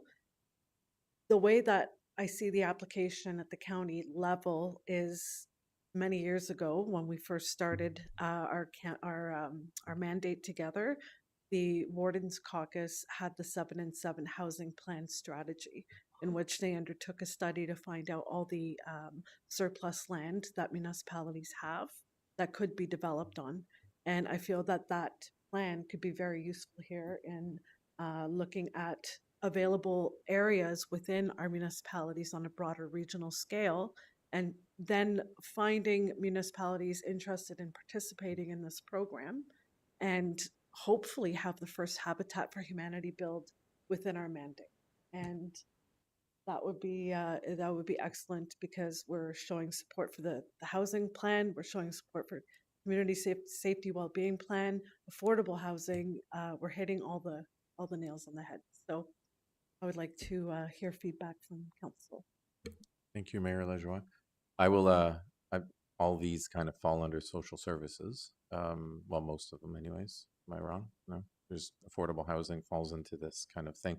Essentially, I just want to know before, to Mayor Lajoie's point, if there's an appetite for this, then this could be done through a resolution at a upcoming meeting where actually outline exactly what you want to do. But I'm curious to know our social services and how this housing plan works. Is this something that falls within your programs? And if so, what do you see off the top of your head as being the challenges and the positives out of this? Madame Yette. Monsieur le Président, membre du Conseil, c'est une excellente présentation. Puis j'ai déjà eu des conversations justement avec Madame Lajoie et Madame Cooper ici. Puis c'est une collaboration avec les municipalités. Donc, les services de logement, c'est certain que ça rentre en dessous de notre plan, mais ça prend absolument une collaboration avec les municipalités parce que nous, on n'a pas de terrain. Donc, il faut vraiment regarder ça en tant que les différentes municipalités, puis comment on peut travailler ensemble justement pour créer un beau projet comme ça. Mais c'est vraiment collaboratif. Merci. That's what I wanted to know. Sorry for putting you on the spot, by the way, but I wanted to know. Follow up, Mayor Lajoie. Thank you, Warden. What I would like is that at this table here today that we ask staff to come back with a action plan of how we could move forward together realistically, and then we could take action from there. Is just so I know, is the right way to mandate or the right way of motion? I don't know which way you want to go, but Monsieur Parisien, do you want to What do you speak mean by on a motion? I'll let him Mr. Warden, I'm just going to say this. We have a lot of stuff on our plates right now at the county with what's upcoming.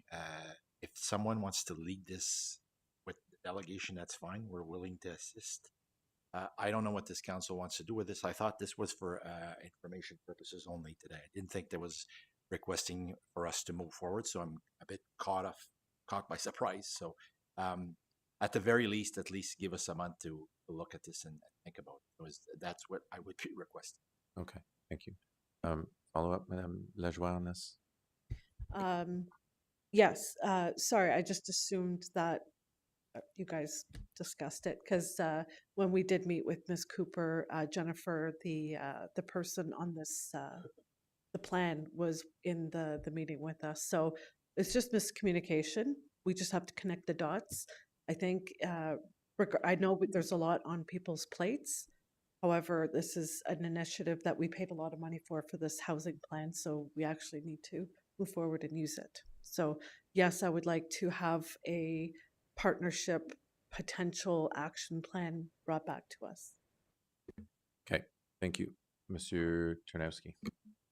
So thank you very much, Ms. Cooper. Nice to see you as well. I just wanted, because we are going to get the presentation from Leslie after, I was just wanted to ask, have you initiated discussions with Leslie and opportunities with working collaboratively with Leslie? Yeah. Yes, so we have discussed what I think you're going to hear about next. Yeah. Whether it's an opportunity for us to work together with United Counties Prescott-Russell or other municipalities is still a big question mark for us. But we feel like this is an incredible opportunity for some community to step forward and work with us in partnership. Thank you, Mr. Warden. So from a municipal perspective, I know at our municipality, we've been looking at opportunities or options to work and collaborate with Habitat for Humanity. I know that we have a council that's very involved with that. Our biggest struggle is space, because our municipality doesn't own land per se for that. So I echo sentiments by Mayor Lajoie in terms of wanting us to be involved somehow. I don't know what that looks like, and maybe maybe it could be born from having some brainstorming sessions on how this the county or a municipality could do more in that sense. I don't want us to not do anything here and just take this in. I like the idea of having some sort of action, but I also don't want to add too much more that's not part of our plan right now for the coming year. So I'm also not sure how to move forward on that, but I would like to see this council kind of pronounce itself in terms of wanting to work on that, because we know it is an issue. And I don't feel comfortable enough to mandate something at this stage, but maybe a brainstorming opportunity or something like that. I don't know. Merci. Thank you. I just want to add my 2 cents. Ms. Cooper, you and I have also had a conversation, and which I was very naively surprised that Habitat for Humanity was in the Greater Ottawa area, because in my head they were building homes in other countries, right? So that's when we see those commercials, that's where it was. So I do appreciate everything that you brought, because you did enlighten me on the important work that you do. And I know I'm not the only one. I know I've spoken to some mayors. There are also members of my council that are also confused. What's happening at the time is that there is such a need for affordable housing. There's such a need for housing actually social housing and affordable housing, because the other kind of housing seems to be happening no matter what. But now I'm confused, because I have a component that you are offering, and then I have a component that our next gentleman is offering by building homes through a school. Then I have a other company that is offering building modular homes. Then I have another one that wants to come in, new build, wants to do the same thing.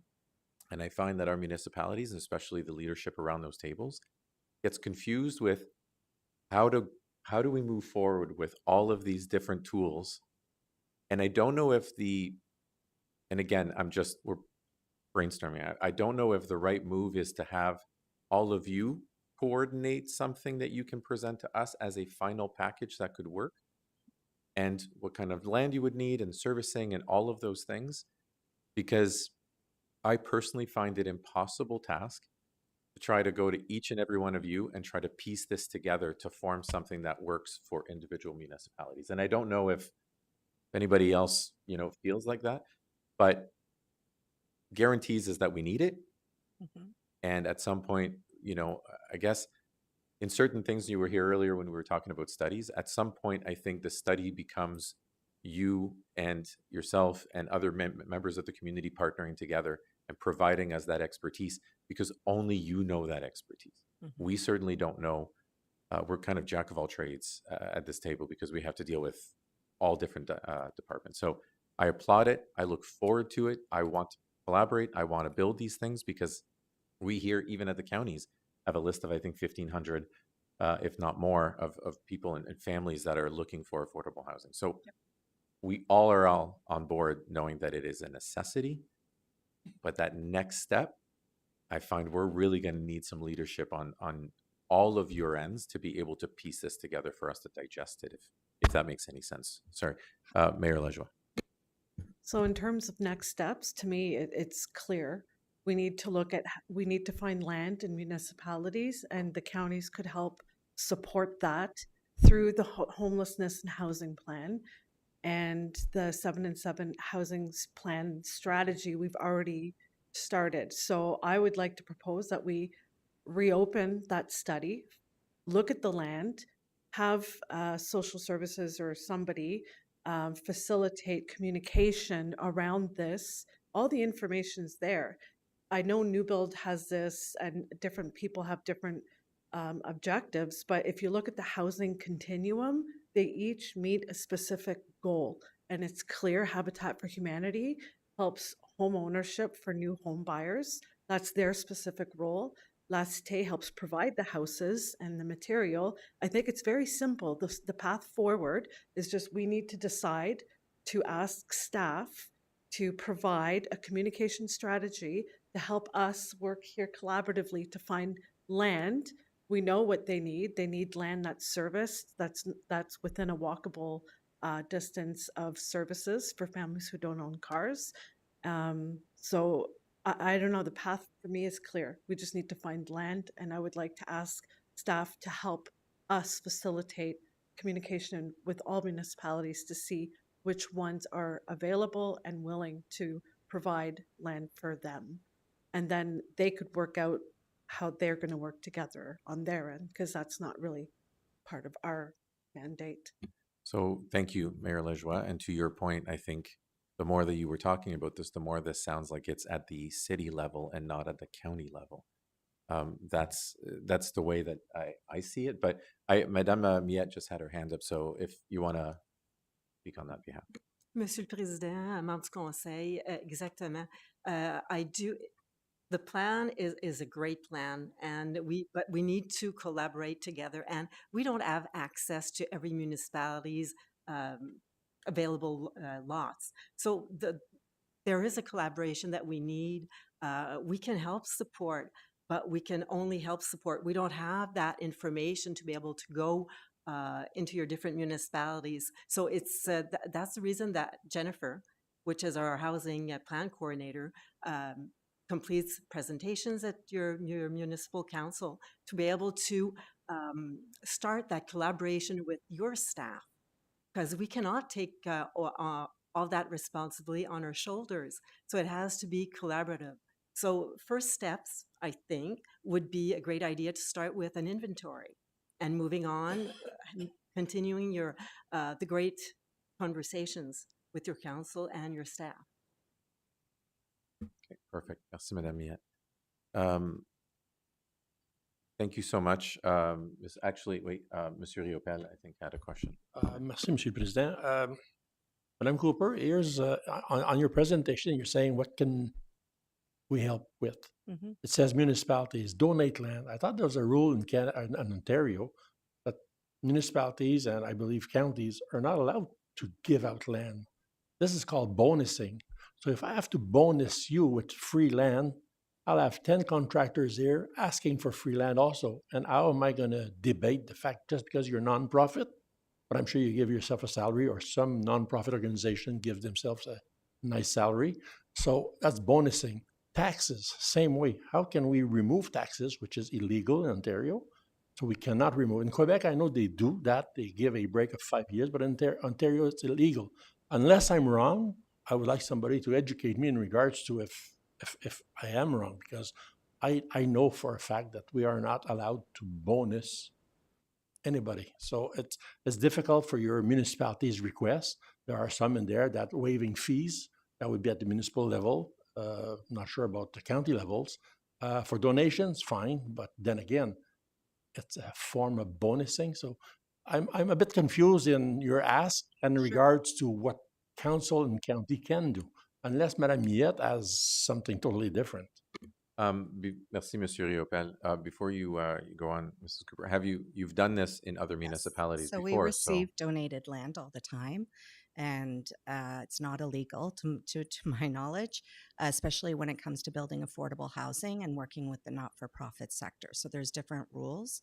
Of course, developers would love to get free land, but they are there to make a profit. We are not. We are a not-for-profit. And so through the charitable laws, we are allowed to receive donations. And we have done so, most recently with the City of Ottawa, who donated land for our project of 33 homes.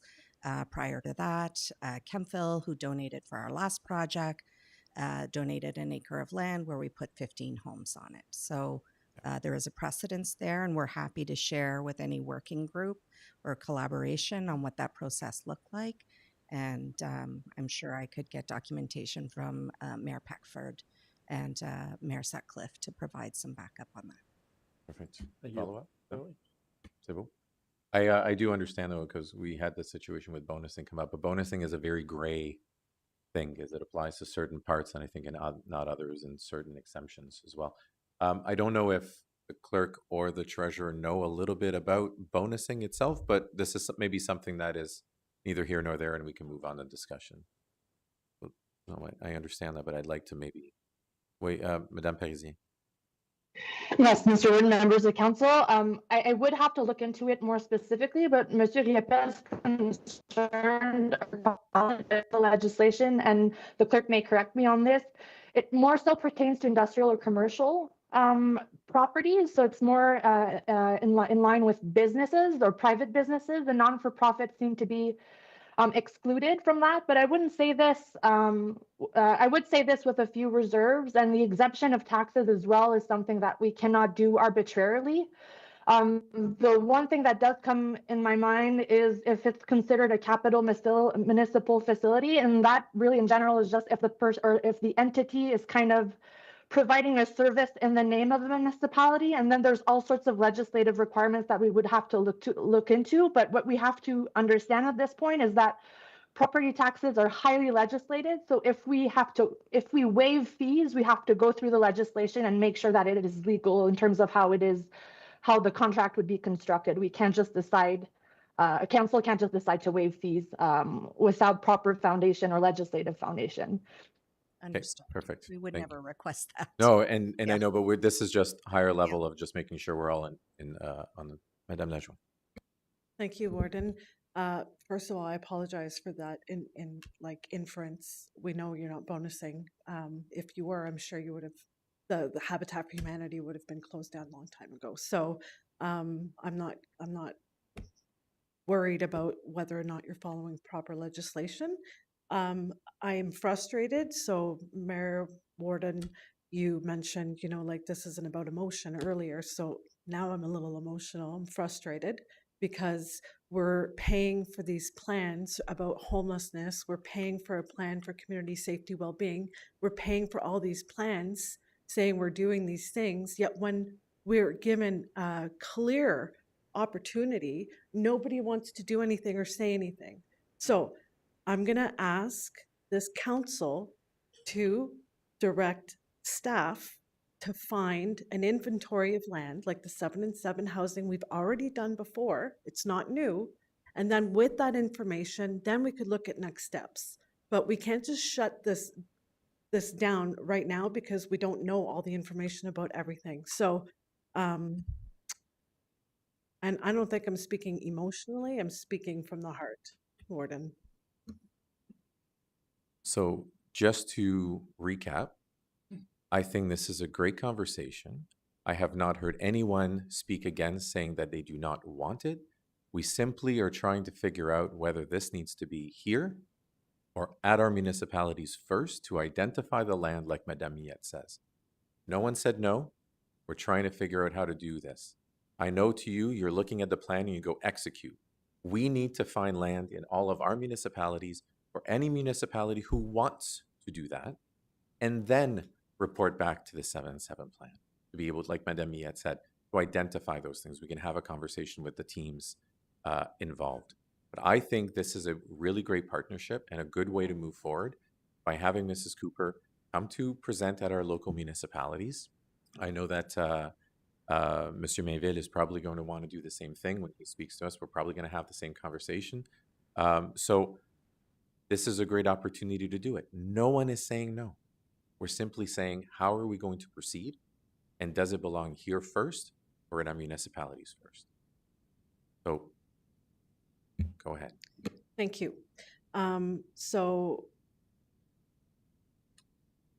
I'm going to put a motion forward that staff be directed to do an inventory of the housing land available in each of the municipalities and bring that information back, similar to the same exercise that we did with the 7-7 housing.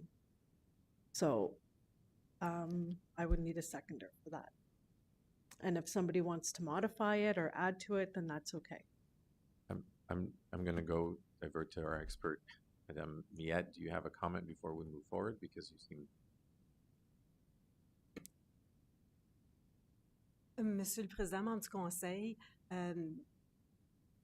I understand what Mrs. Lajoie is saying, but we don't have that information, so it would be great for us to collaborate with each municipalities, but we need that engagement also.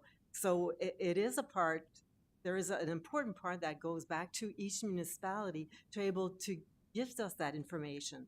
Because yes, we do want to collaborate, and our housing coordinator is doing the touch-ins with all your municipal council, but we need that information. So for myself, I think it would be a great start to work to get that inventory, and then we can start the discussions.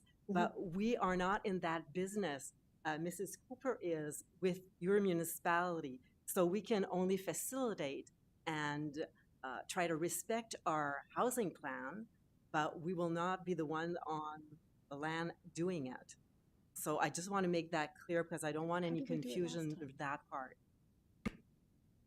So thank you, Madame Miette. So if I understand correctly, Madame Lajoie wants us to actually communicate with the municipalities. You're saying we are ready to receive any information from the municipalities should they want to participate in the program.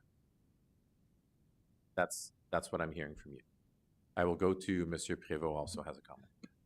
Thank you, Mr. Warden, Madame Lajoie. To build on what my colleague just said, we can definitely help with that exercise with the GIS.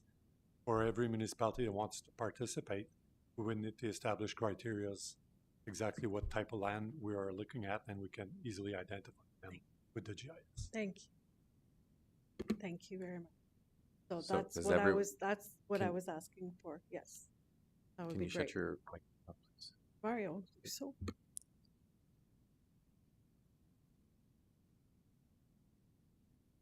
Is your resolution still on the table?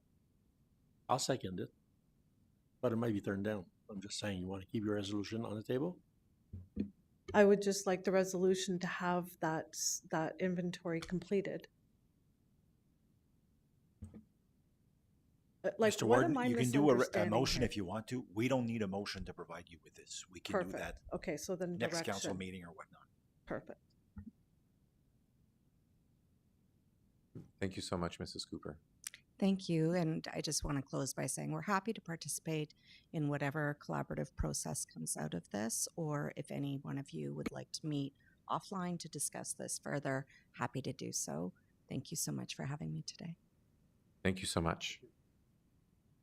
Moving to Monsieur Patrick Mainville, Cité collégiale, logement abordable grâce à des bungalows construits par des étudiants. Je me sens mal pour vous, là, vous avez tous vu ça, là, fait que là, on dirait qu'on s'en va presque dans la même direction, mais j'ai hâte de... Mais juste, obviously, to be transparent, also, on avait passé du temps à Cité collégiale, j'ai été voir les unités aussi. Très beau, c'est un excellent programme. Le micro est à vous. Merci beaucoup. Merci, Monsieur le Président. Merci, chers membres du Conseil. Très heureux d'être avec vous ce matin. I have a piece of the puzzle. I think it comes down to 4 pieces of a puzzle. I met with some of you individually prior to this meeting today, and I was invited to come and speak to the board, the Conseil this morning, because I think we can do this all together. So we remain a college. La Cité demeure un collège. Our mandate is to train as many professionals as possible in the construction field. I'm the academic dean and the interim chair of skilled trades. Notre modèle pédagogique fait en sorte que nos étudiants apprennent en faisant. Donc, on enseigne dans des projets concrets, réalistes. Puis quand je suis arrivé au collège il y a près de 18 ans, on démolissait les bâtiments et les structures qu'on enseignait, qu'on construisait avec les étudiants. Donc, on a développé un modèle où les étudiants fabriquent, mais on peut aussi récupérer les coûts des matériaux en fournissant du logement, des cabanons, des garages, des bungalows, etc. Fait que ça a pris beaucoup d'ampleur. Prochaine diapo, s'il vous plaît. Je vais passer rapidement, on ne va pas se répéter. Sarah did a great job going over some of the actual issues. We're all aware about affordable housing is a major issue. So you can skip the slide altogether. So what we've been doing since 2014 exactly, actually we built the campus in 2010, but anyways, 2014 we started selling these bungalows. They're 2 bedrooms, 1,100 square feet. We sell them for the cost of the materials. They get moved professionally by building movers.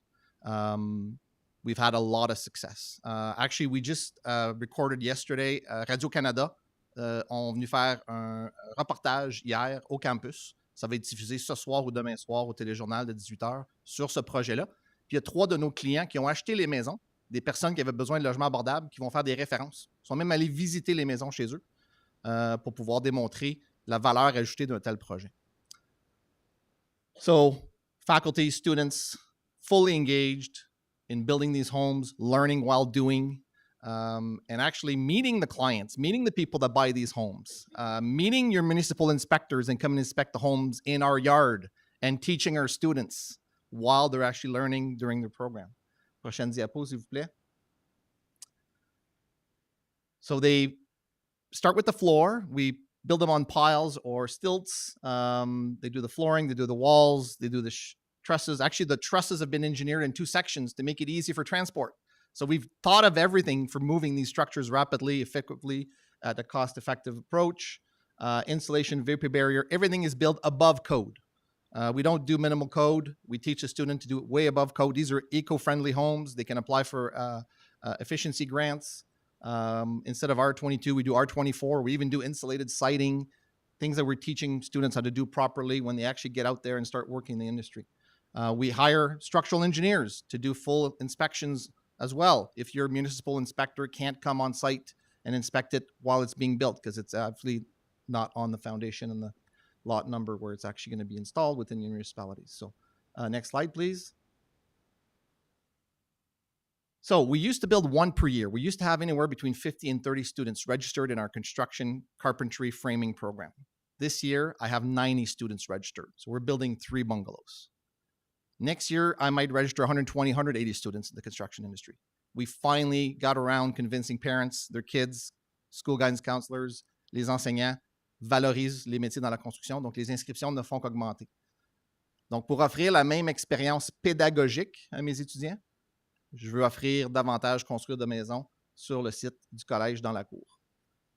Historically, the college has always sold the bungalows for the cost of the materials. It varies anywhere between $75,000, $80,000 in the last 2-3 years, depending on what our professors and students choose to purchase as materials. What people are saving is $150,000, $200,000 worth of labor to build it. So the last 3 people that bought these homes, turnkey under $400K. Foundation, septic, well, city connection, hydro service, interior and exterior finishes. Having it moved professionally, stitched up. So we're half of what a regular townhouse is in Orleans right now. So I think this is definitely beneficial for everyone. Next slide, please. So the idea is to find a partner. Actually, funny fact, before Sarah and I connected, we did not know we were meeting here today and presenting here today together, one after the other. So all the stars aligned today. We've had conversations since, and we found out through our meetings that we were actually presenting back to back here today. I'll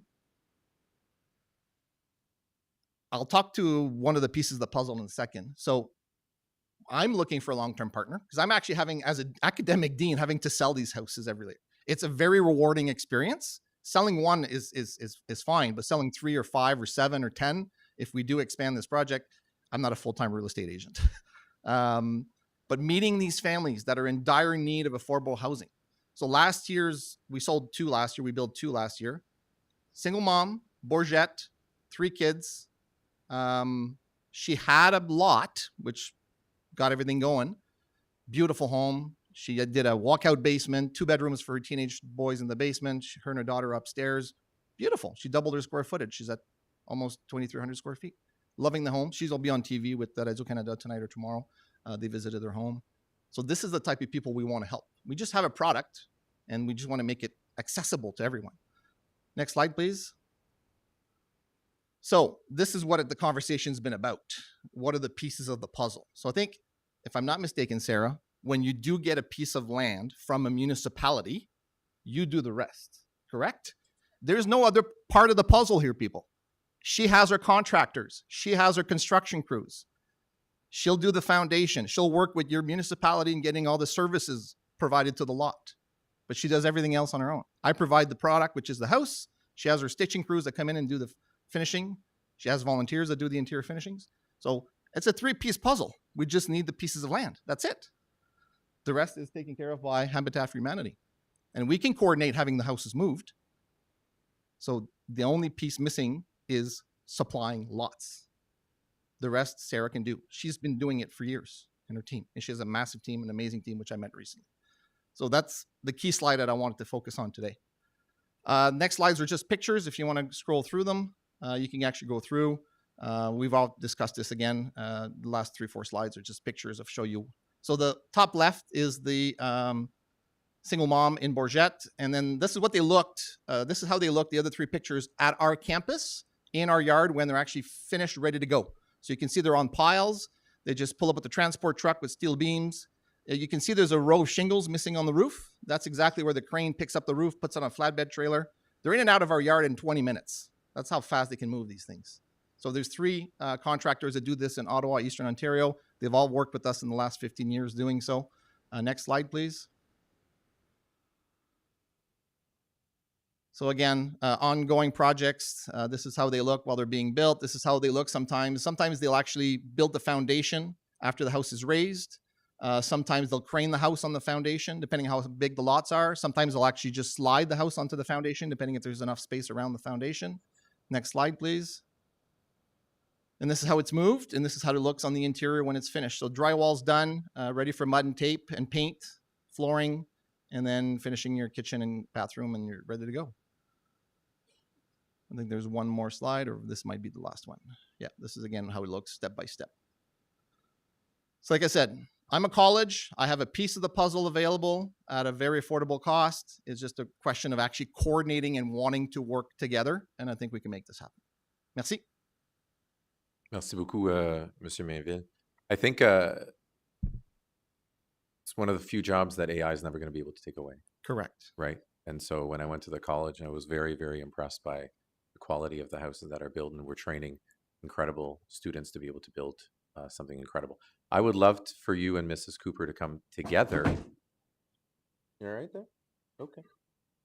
I would like to invite you and Mrs. Cooper to come together and present in Clarence Rockland. I think with both of you talking about the same piece, it would really help our city officials go through a process and be able to identify those kinds of things. But I think with both of you together, it would really tie things up. Individually, I know some members of council would not be able to imagine or see the other piece. So I'll leave that at you. I'll open it up for questions and comments. Mayor Czarnecki, go ahead. I'll just echo that feeling as well. I think the partnership, et comment vous faites ça avec le simple puzzle, 3 pieces. I got 1 piece, she's got 1 piece, and we just need you. That will move councils at a municipal level, and I think I would welcome that opportunity as well in Russell Township. We don't have land, but for us to for us to act on finding land and partnering maybe with some of our developers or whatnot, I think that's the idea. I wasn't laughing at you, just that comment when you said, I'd love to see you, but I don't have land, but come by anyways. But I understand your point. I think all municipalities are in the same position, right? I don't know, Champlain is probably in that same position. We may have a couple pieces behind a couple municipal buildings, but I don't know if that's zoned properly or you know, being able to be serviced? What about the fees that the city obviously would have to be waived? So those are conversations we all need to have individually at our councils, right? But I love this as well. Puis félicitations à qu'est-ce que vous faites parce que c'est pas tous les collèges qui font qu'est-ce que vous faites.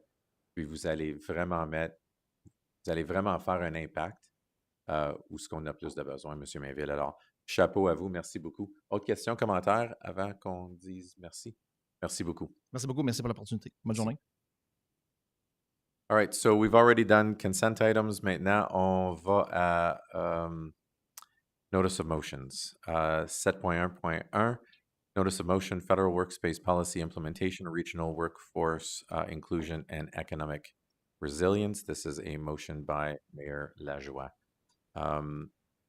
Because it's a notice of motion, just confirmation, I don't have to read the whole thing right now because we're going to be discussing it next meeting as well, right? So no conversations, we're good. C'est beau. 7, are these all under Mayor Lajoie? Yes, okay. 7.1.2, support resolution, sustainable funding for police services. Same thing, this is a notice of motion that will be no, this is not a notice of motion. Hello? This one is adopted. Okay, let me read and then we'll open that up for conversation.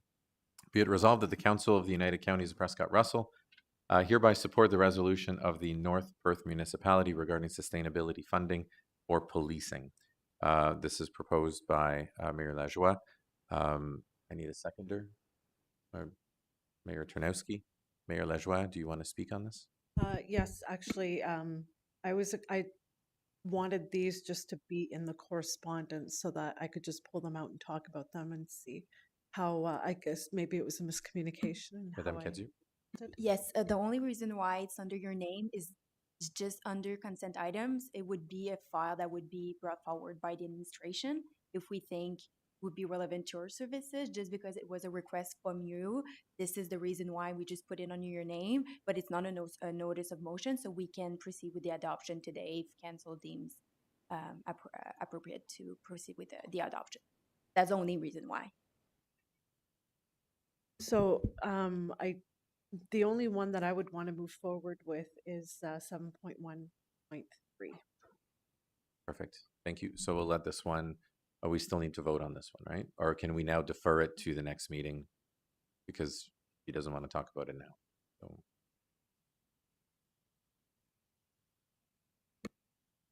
So we're not proceeding with 7.1.2 and 7.1.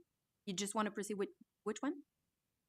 So I want to pull out, I want to remove 7.1.2 and 7.1.4.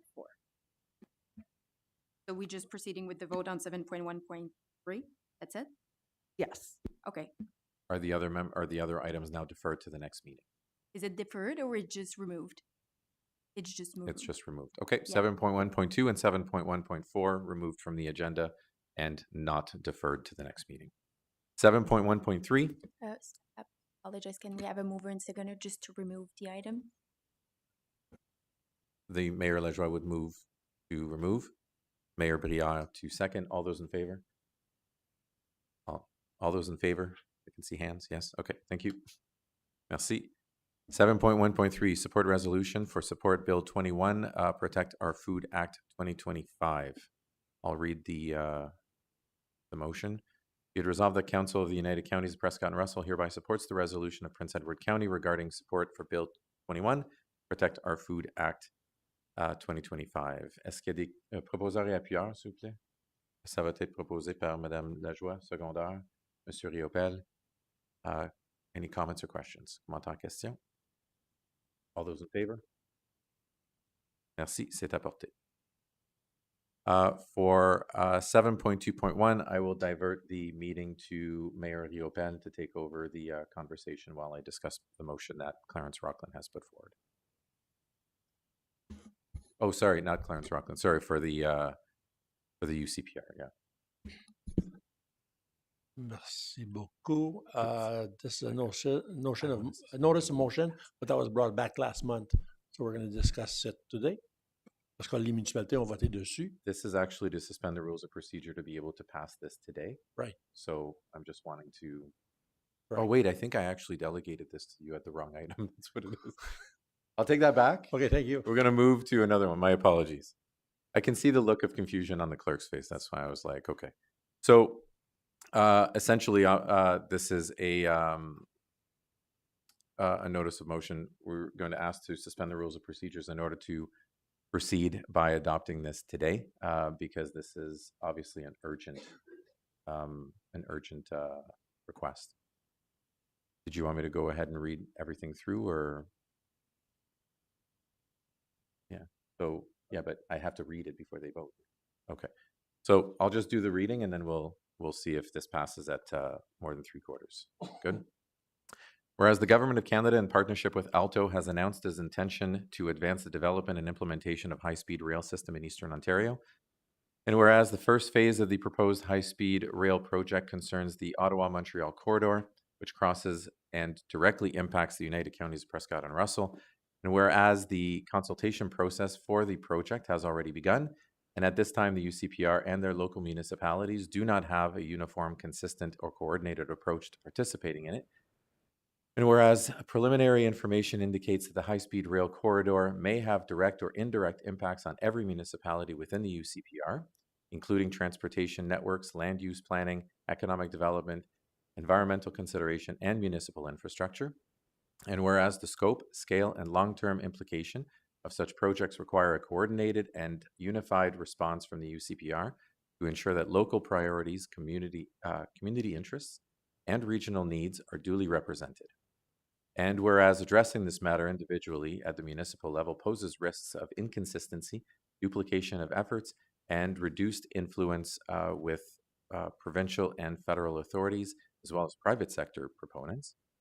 And whereas it is the responsibility of the UCPR to foster regional collaboration and strategic alignment on matters of shared importance, be it resolved that the Council direct the UCPR administration to establish a steering committee composed of senior municipal representatives from all UCPR municipalities, along with key departmental officials with the from the UCPR administration, for the purpose of developing a unified regional strategy and clearly defined position regarding the Alto federal government high-speed rail project. Be it further resolved that the steering committee be mandated to do the following: gather and analyze information related to the project, including proposed alignments, timelines, municipal impact, infrastructure requirements, and economic opportunities. Identify the risks, challenges, and opportunities associated with the high-speed rail project for the region, as well as for each individual municipality. Develop policy recommendation and negotiation priorities to guide the UCPR's participation with Alto, the federal government, and other stakeholders. Ensure that transparent and ongoing communication with all CPR municipal councils. Produce a preliminary report outlining the region position for council's review at a date to be determined by the warden. Prepare a long-term strategy framework, strategic framework to support the UCPR decision-making as the project advances. Be it further resolved that the warden be authorized to represent the unified regional position of the UCPR in all official discussions with Alto, the federal government, and with any other relevant body, unless otherwise directed by council. Can I get a mover and seconder for this, please? Madame Lajoie. Oh, I've already moved it. Right, sorry. I'll move. Can I get a seconder? Monsieur Lefebvre. Commentaires, questions? Est-ce qu'il y a quelqu'un de l'administration qui voulait mentionner quelque chose là-dessus? I was under the impression that was it, but can I get a vote on 2/3 majority? Does everybody wish to reopen this, to action this today? Seeing hands up. Mr. Kirby, do you want to add something? You seem like you want to. So, Mr. Kirby, what we're doing is, because this is a notice of motion that would have been passed next month, we're asking to suspend the rules of procedure in order to vote 2/3 majority to be able to pass this today because of the urgency of the project. Perfect. Can I get that show of hands all over again, please? All together in favor? Moved. Perfect. Madame. Can we have a mover and seconder for? So I moved. because it's my motion. Mayor Lefebvre, Excellent. Thank you. thank you. Now, questions and comments, questions, commentaires. Any changes? Oh, oui, go ahead. Ah, juste une question. Dans la résolution, Monsieur le Président, j'ai pas vu que les maires pourraient être impliqués. On peut se faire partie du steering committee aussi, or not allowed, or we're just looking at staff and maybe employees? Monsieur Parisien. Monsieur le Président, Monsieur Riopel, je ne sais pas, là, je vais la regarder, là, puis je vais pas. I haven't completely wrapped my head around this one yet. I think if a steering committee has all members, it becomes a regular council meeting, so we can't have all members on there. Ben, c'était ma raison de la question, parce que si tout le monde est embarqué, ça ne donnera pas rien d'avoir un steering committee. What? Si on est capable d'en avoir un ou deux, on sait que vous allez être dessus, Monsieur Zant, donc as the warden, so I'll let staff decide if one more or two more mayors would be allowed to. What I would like to propose is one from the eastern townships and one from the western townships, because the western ones are more urban in that sense. The western ones are more rural. So I think that would be a good, but if anyone disagrees with that, I mean, we can have that conversation. But I think 3 of us on here with, participation with Alto and the federal government, as mentioned, je pense que ça serait peut-être un bon move. Madame Lajoie. Thank you, Warden. I would like to be on the steering committee. I've been advocating for Alto to ensure that their infrastructure includes the rural needs, especially relating to Castleman, because originally the track was supposed to go through and take over our Via Rail track. So I've developed a relationship with the community partner group of Alto, and I've been doing advocacy with them for 3 years. So I would like to continue that advocacy within the steering committee and just to be transparent, my purpose is to ensure that they invest in regional transportation services and ensure that their station in Ottawa has infrastructure available to meet the needs of our potential whatever shuttle or whatever kind of transportation, so that our people have access to their stations. Thank you. All those in favor? Tout le monde en faveur? Motion carried. Merci beaucoup. Moving to reports and departments of committees, 8.1.1, countywide service delivery and governance models for the OPP. So this one I'll read and then we'll go from there. Oh. Read it? I usually have. Can you not read the motion before discussion? No? I'm being told no, so I'm Told no about what? reading. Do I have to read the motion, get a mover and seconder, and then we can discuss? Oh. Or 8.1.1. Mais c'est pour vous, là, moi ça me dérange pas. Là. You're reading the one from Climbs Rockland? Well, there's 2. Yes, the second one is just a suggestion from the administration, but it needs to be proposed by a member.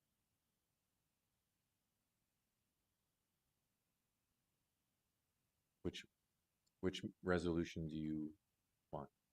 Monsieur Warden, membre du Conseil, à ce moment-ci, j'aimerais ouvrir la porte pour discussion. On a vu les résolutions of each municipalities. Therefore, it would be option number 2 in regards to where we would be taking this route. We've got many no's and a few yeses. What I would, thank you, Mayor. What I would like to ask, though, is if, because we had a wonderful chart that was provided, it was very useful. However, in my opinion, actually, I'll keep that to myself. But what I would like is a comparison as well to the same thing with emergency services. We use the same model for roads. We use the same model for public social services. So I would love to know, because I think it opens up a really greater conversation and a little less on the OPP, but just on this conversation of amalgamated services versus regional services. So I'd like to request the administration to just come back with us and provide the same kind of model that was provided with the costing of OPP to the costing of other services that we have, so we can get a clearer picture across the board. So I guess I can mandate that, but I mean, Okay. one moment. Madame Lajoie first, Monsieur Riopel. Thank you, Warden. I think Clarence Rockland has put the request, and it's clear that the municipality's Prescott-Russell does not support this. And I don't think it's fair to use the position as warden to try to push this through at this table. We have undertaken the SDG group. We are struggling trying to agree with fire services right now and to include OPP in the mix on top of their workload. They said it's challenging to bring back information regarding habitat. So I think undertaking OPP on top of that is more difficult. Secondly, water wastewater is a huge priority, and I think that takes precedent over OPP services. So I would like to move to to follow resolution number 2, where we do not support the resolution. Madam Mayor, I think you were out of line by suggesting I was using my role as mayor or as warden to request a transparent process of obtaining information the same kind that was obtained with OPP. I am not trying to force this through. I am one vote at this table. So do not assume that I am using my role as warden to request transparent information. Thank you, but it's clear that municipalities do not want to move forward with this. So I think we need to respect the results that we have. And we listed will in be there. reading that, Mayor Lajoie. What I'm asking is I would like the same information that we got for OPP with other services so that we are all on the same page moving forward in the SDR, because I think that will come to play a role in that. You don't think we're going to have the same discussion with fire about who pays for what and how much is actually more fires in East Hawkesbury versus Clarence Rockland? So I'm only asking that this information come back so that we can all be aware of how much everybody is paying for the services that we have, just like OPP. Now, if Mr. Riopel wants to move number 2, maybe Mr. Riopel, you can do the reading, you can get a seconder, and we can just finish this. Thank you, Warden Zant. In regards to the proposal, or the resolution, whereas the Council of the City of Clarence Rockland has adopted a resolution supporting the implementation of the county-wide service delivery and governance model for the Ontario Provincial Police, as also known as OPP, be it resolved that the Council of the United Counties of Prescott and Russell does not support the resolution of the City of Clarence Rockland.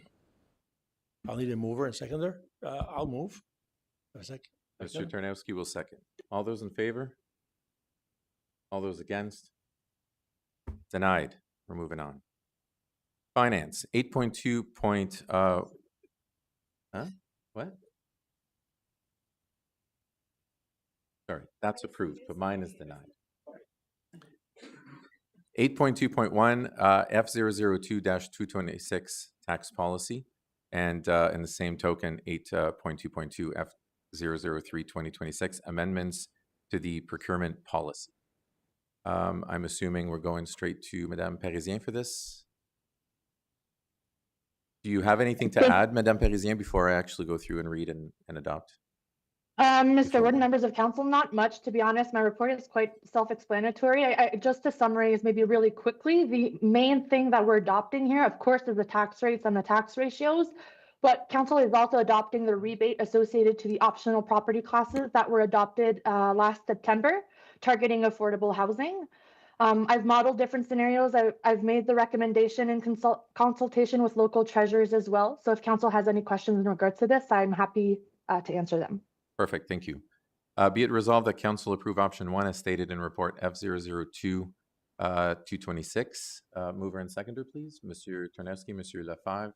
Questions and comments? Questions, commentaires? Monsieur Tarnowski, c'est à vous. J'ai juste quelques questions. It speaks to the report shows range of fairness, but the recommended 2026 ratio appears outside those ranges for several classes. I'm just looking for an explanation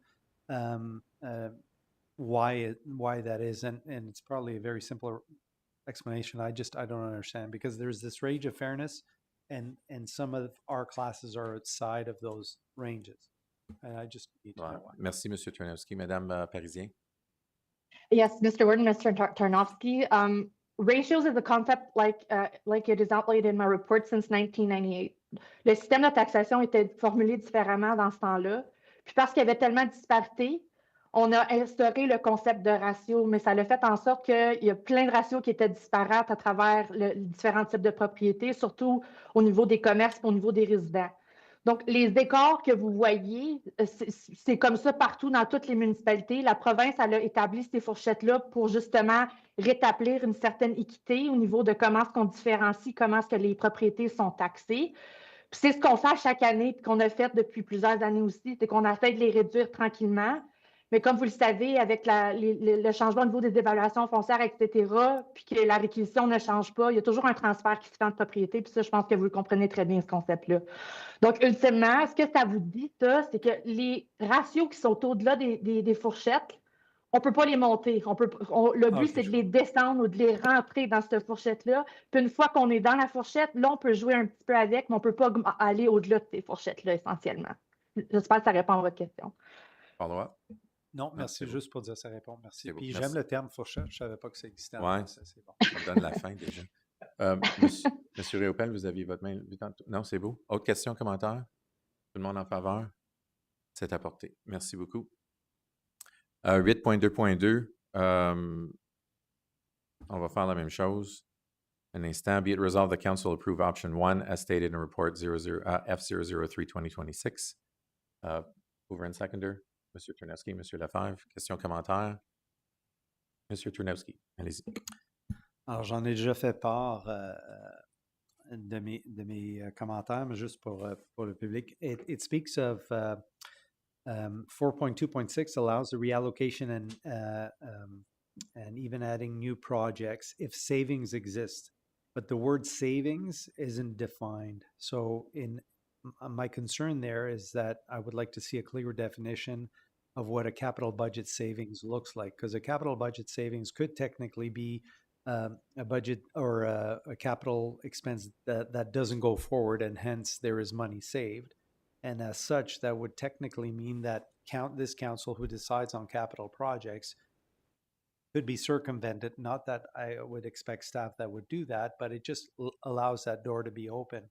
And so I would like to see the term capital budget savings, to be a little bit elaborated on, just to provide that added accountability. And then the other aspect to it that I'm concerned about is the reporting, and I'm going to speak to this later as well. We asked about quarterly reports. The reporting piece here, the way it's structured, is that we would not know this till November. I would like to see more regular reporting if there are exceptions or if there are changes that are being made. I don't see any issue in providing this as part of a quarterly report piece. And so I would ask for those two amendments on that. Thank you. Merci, M. Turnowski. Madame Parisien, commentaire? Oui, mais juste avant de commencer, Monsieur le Président, est-ce que vous m'entendez bien? Là, maintenant, oui. Vous entendait pas tantôt, mais oui. Là. OK, désolée pour ça. Si jamais il y a des choses qui n'ont pas été comprises, ça va me faire plaisir de répéter, mais je pense que l'essence avait été retenue. Oui, c'était juste vraiment un peu grichage, c'est tout, mais on vous comprenait. Merci. OK, parfait, je suis désolée. Donc, Monsieur le Président, Monsieur Tarnowski, je pense que vos points sont très valides, puis honnêtement, c'est des clarifications qui sont valides puis importantes à faire, je crois. Si le Conseil souhaite aller dans cette direction-là, ce que je recommanderais, c'est d'approuver la politique telle qu'amendée en retirant la section 4.2.6, puis à la prochaine rencontre, je pourrais raffiner, si on veut, ce que vous recherchez pour vous donner le niveau de confort que vous voulez. Si c'est peut-être une direction qu'on pourrait aller, puis amender la résolution qui est présentement sur la table, juste en retirant cette section-là, si vous êtes d'accord avec les changements proposés par M. Tarnowski. Merci beaucoup. Est-ce que tout le monde est d'accord avec les changements proposés par le maire Tarnowski? Oui. So, all those in favor? Tout le monde en faveur? C'est apporté? C'est beau. Merci beaucoup. Services sociaux. 8.3.1. Pardon. Oui, Mme Cazot. Monsieur le Président, est-ce que je peux poser une question à notre... Oui, allez-y. Madame Parisien, est-ce que ceci affecte l'adoption de votre règlement? Donc, on retirait ce règlement-là une fois qu'on est rendu là? Oui, Monsieur le Président, Madame Cadieux, effectivement, j'étais pour vous écrire, donc il faudrait retirer la section 4.2.6 juste pour que le règlement retire cette section-là, qui est complètement nouvelle d'ailleurs. Elle n'amende rien, c'est vraiment un ajout. Parfait. Mer- On va pouvoir retirer ce règlement-là une fois qu'on est rendu à l'adoption du règlement. Parfait. Merci beaucoup. 8.3.1 SS-001-2026 Long-Term Agreement with Interlude for Rent Geared to Income Units effective 2027. Be it resolved that Council approve option 1 as stated in reports SS 01-2026. Proposeur et appuyeur, s'il vous plaît, Monsieur Lefebvre, Monsieur Laviolette. Questions, commentaires, questions and comments. Madame Miette, voulez-vous passer aux questions directement ou vous voulez faire peut-être un aperçu de tout ça? On peut faire OK, un aperçu? OK, allez-y. Monsieur le Président, membre du Conseil, le présent rapport recommande l'approbation d'une entente de 20 ans avec Interlude qui permettra d'assurer 35 logements à loyer indexé sur le revenu destinés aux femmes vulnérables et à leurs familles de Prescott-Russell. Elle représente un investissement direct dans la stabilité résidentielle, la sécurité et la dignité des personnes à plus haut risque dans la communauté. This agreement secures the long-term operational viability of the project and confirms the municipality's leadership in a multi-government funding partnership. En finançant ces suppléments au loyer, le Conseil contribue concrètement à la réduction de l'itinérance, à l'allègement de la liste d'entente centralisée et au respect des normes provinciales des niveaux de service. As a result, this approval ensures lasting housing stability and meaningful community impact.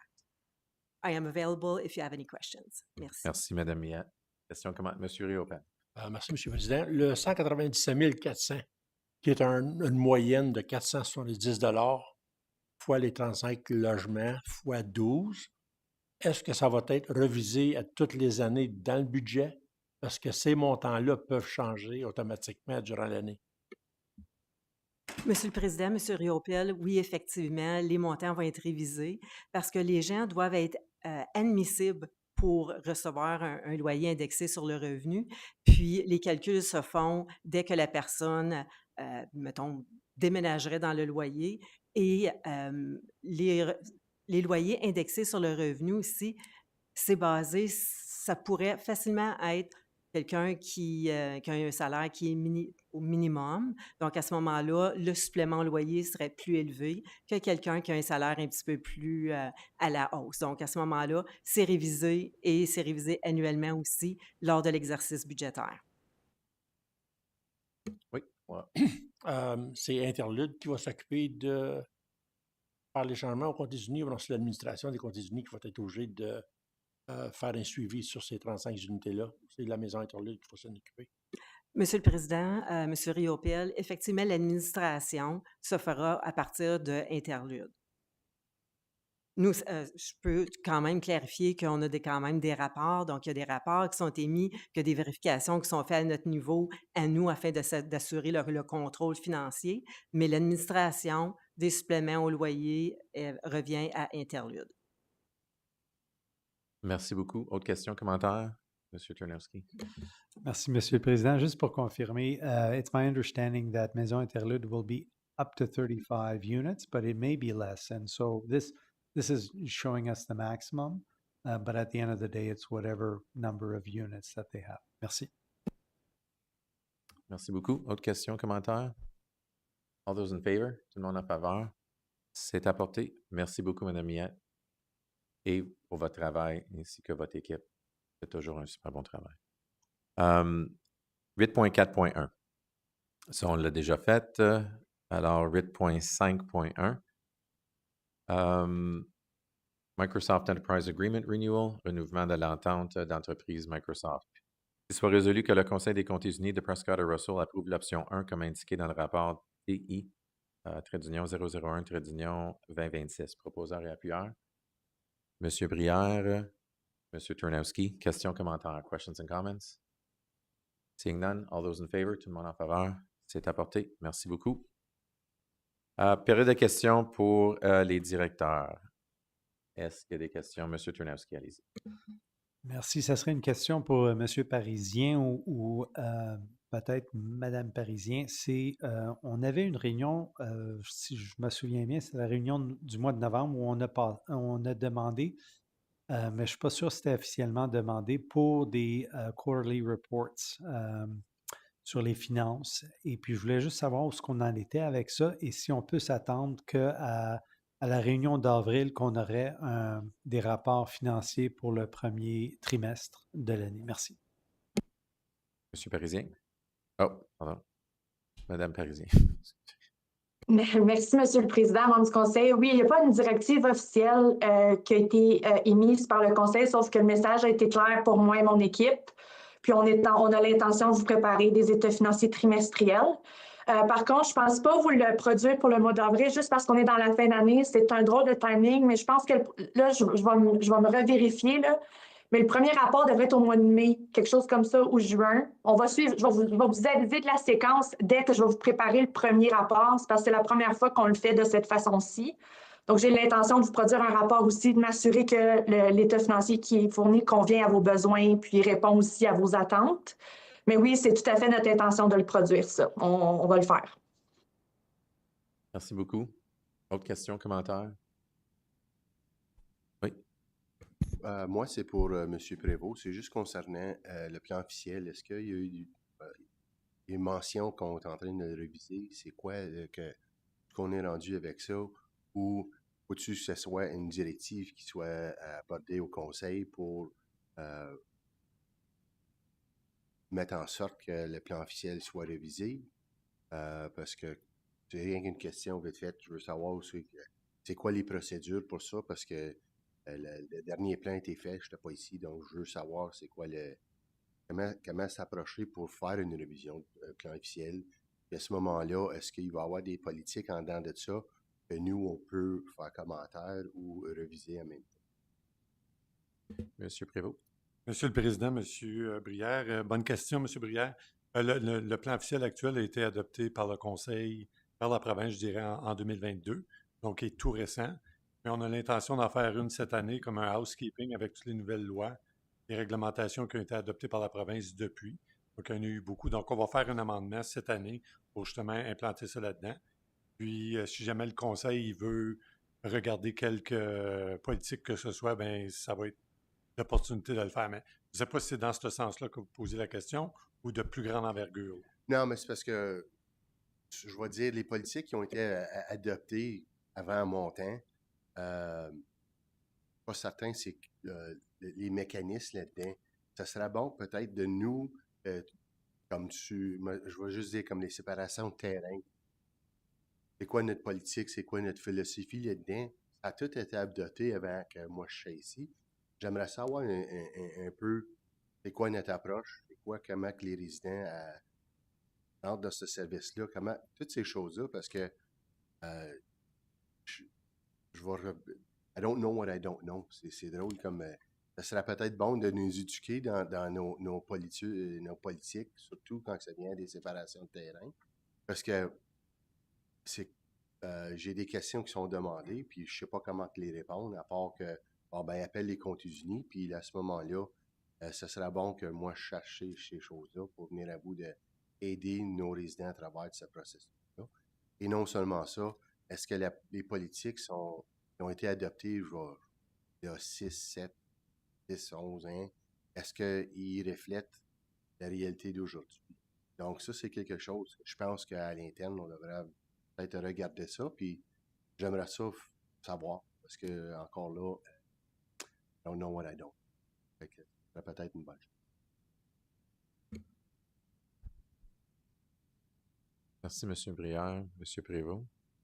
Oui, M. le Président, merci, M. Brière. Comme j'ai mentionné, la dernière révision a été faite en 2022. Ce n'est pas prévu de réouvrir le plan officiel pour les prochains 10 ans, comme une grosse révision comme on avait fait avant. Hein.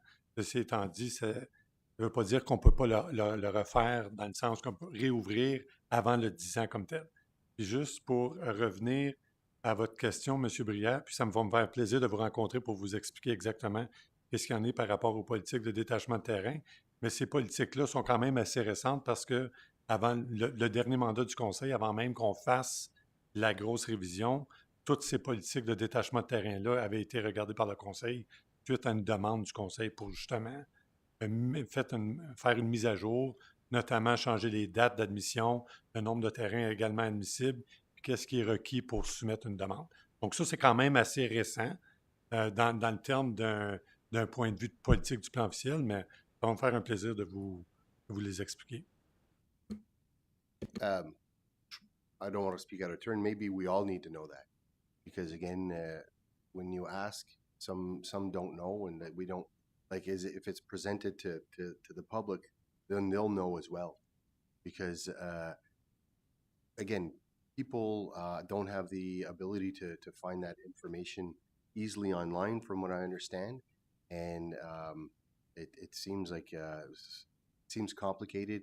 And some of them just don't know the rules of the game when it comes to knowing the policies and procedures and what needs to, and whenever they're asked, is it standard? So I think it would be good for all of us to maybe get an understanding of maybe the policy for that specific topic. And then once we all know, you know, that's my opinion. I don't want to waste your time. And I think it's an education piece that, as we are getting educated on it, so are the public, because again,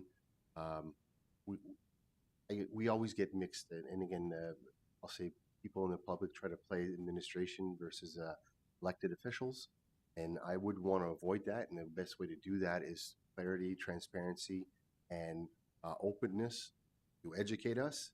They have the same information as we do at this point, and then they know how to proceed, and they know the rules of the game. And I think that's the best way to go forward, because again, I've been in the chair here for 3.5 years or so, or whatever, and until I had the question posed to me, I didn't even know to ask the question.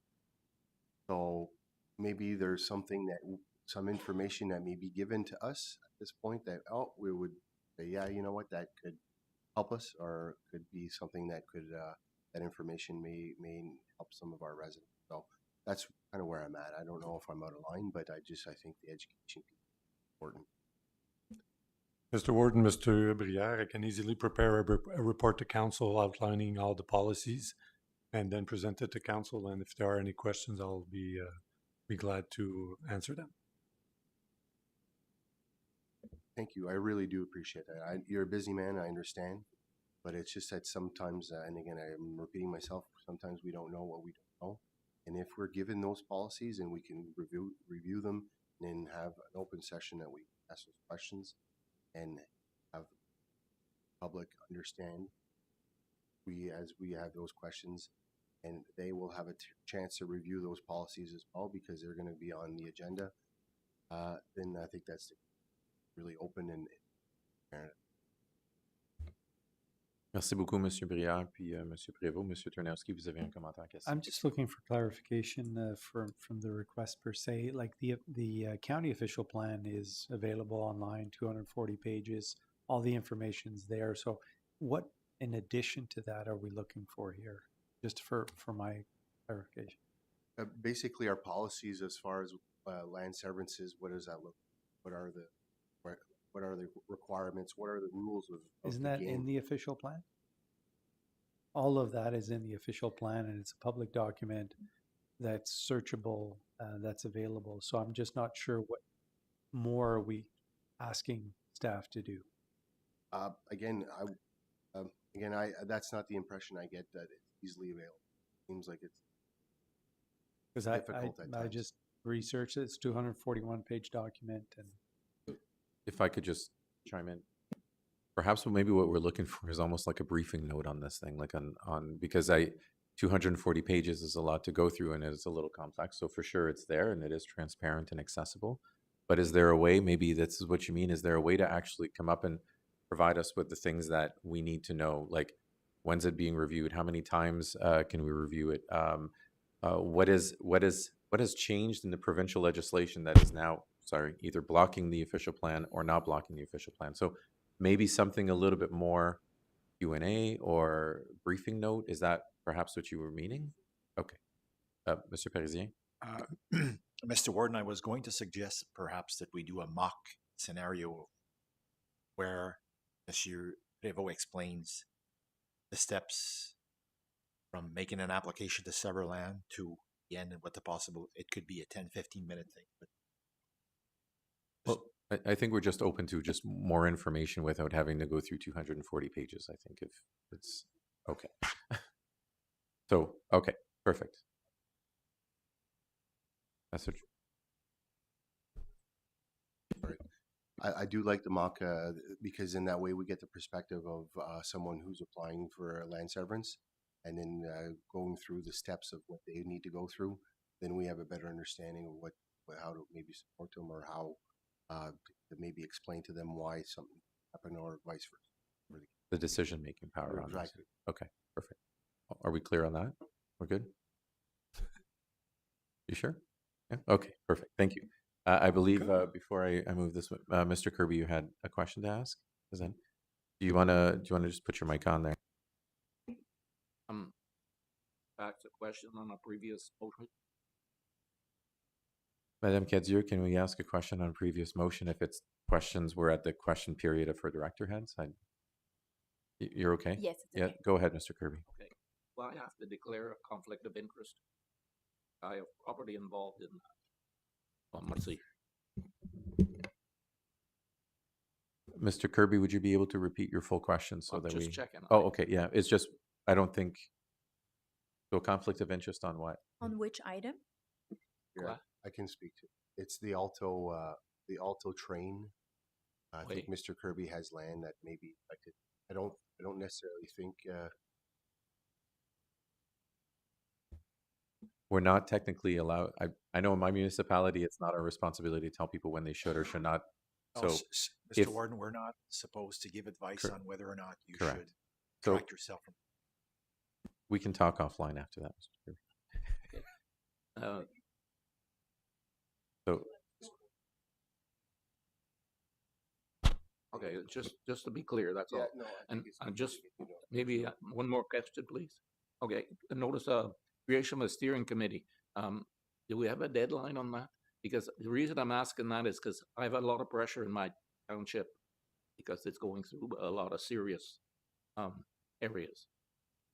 the issue with the Alto train right now, from my conversations with our MP, pardon me, as well as Alto themselves, is that there's a lot of information that is moving around that is not true. And it's really getting difficult to try to differentiate in such an important file what is actually happening, what's not happening, what's possible, what's not possible. And also essentially the negotiations that municipalities are doing to try to, and maybe this is now going to be going through the UCPR, but it's to try to figure out how to negotiate with this. I was told the train is coming whether we like it or not.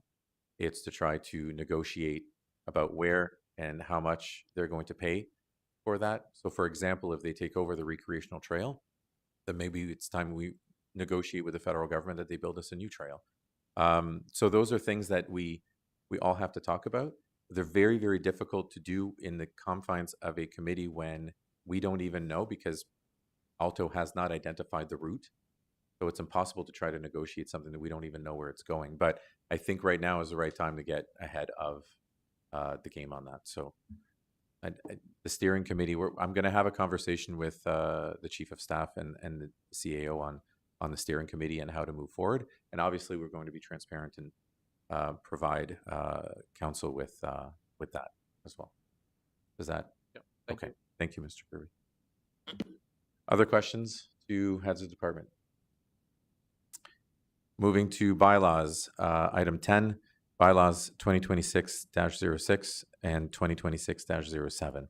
Il soit résolu que les règlements suivants soient adoptés par le Conseil des comtés unis de Prescott-Russell après les trois lectures 2026-06 pour établir la politique d'imposition et pour prélever les impôts fonciers de l'année 2026 et 2026-07 pour adopter une politique d'approvisionnement comme modifiée avec le retrait de l'article 4.2.6. Can I get a mover and seconder? Proposeur appuyeur, M. Lefebvre, M. Turnowski. En première lecture, tout le monde en faveur? Deuxième lecture? Troisième lecture? Motion carried. Merci. We're now going to go into closed session in item 11. I will just read. Be it resolved that council proceed to closed session at 11:49 a.m. for the following items. 11.1, closed session meetings of the regular meeting dated January 28, 2026. 11.2, fire at 8 Portelance Street pursuant to subsections 239-2E and F of the Municipal Act 2001, and 11.3, contract renewal with the Chief Administrative Officer pursuant to subsection 239-2-C of the Municipal Act 2001. Proposeur et appuyeur, s'il vous plaît. Monsieur Czerniawski, Monsieur Laviolette, all those in favor, tout le monde en faveur. C'est apporté. We're going in closed session. We'll be back shortly.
Qu'il soit résolu que le Conseil retourne en réunion publique à 12h02. Be it resolved that we go back into public session at 12:02. Proposeur et appuyeur, s'il vous plaît. Monsieur Riopel, Monsieur Lefebvre, tout le monde en faveur. All those in favor, c'est apporté. Merci beaucoup. Une lecture du greffier adjoint. Merci, Monsieur le Président. Qu'il soit résolu que le procès-verbal de la réunion ordinaire du Conseil à huis clos du 28 janvier 2026 soit adopté tel que présenté. On aurait besoin d'un proposeur puis un appuyeur. Proposeur et appuyeur, Monsieur Brière, Monsieur Laviolette. All those in favor, tout le monde en faveur. C'est apporté. Merci beaucoup. Règlement de confirmation. Qu'il soit résolu. Oui. Ah, pardon, un instant, j'ai sauté quelque chose. Quelle résolution? C'est beau, laisse faire. OK. Qu'il soit résolu que le Conseil adopte le règlement 2026-08 afin de ratifier toutes les mesures et toutes les recommandations prises au rapport, aux résolutions et au règlement de la réunion ordinaire du Conseil du 25 février 2026 après les 3 lectures. Tout le monde en faveur. Non, proposeur et appuyeur, M. Turnowski, M. Riopel. All those in favor after the first reading, second reading, third reading. Motion carried. Est-ce qu'il y a des annonces? Any announcements? M. Turnowski. Juste parce que je n'ai pas assez parlé aujourd'hui. Today is Pink Shirt Day. It's a national movement that encourages everyone to stand against bullying. I'm wearing my pink today. So I just wanted to pass that on. Yes, thank you. Thank you. Could I ask we all take a picture after for whoever is wearing? Oh, well, then that'll just be, it'll be, you can all lie and say you're wearing pink, we just can't show it. That's another one. Est-ce qu'il y a d'autres annonces, commentaires? Any other announcements? Being none. Adjournment. La réunion est ajournée à 12:04. Adjournment at 12:04. Thank you all for watching. Thank you all for being in attendance. And we'll see you next month. Merci beaucoup.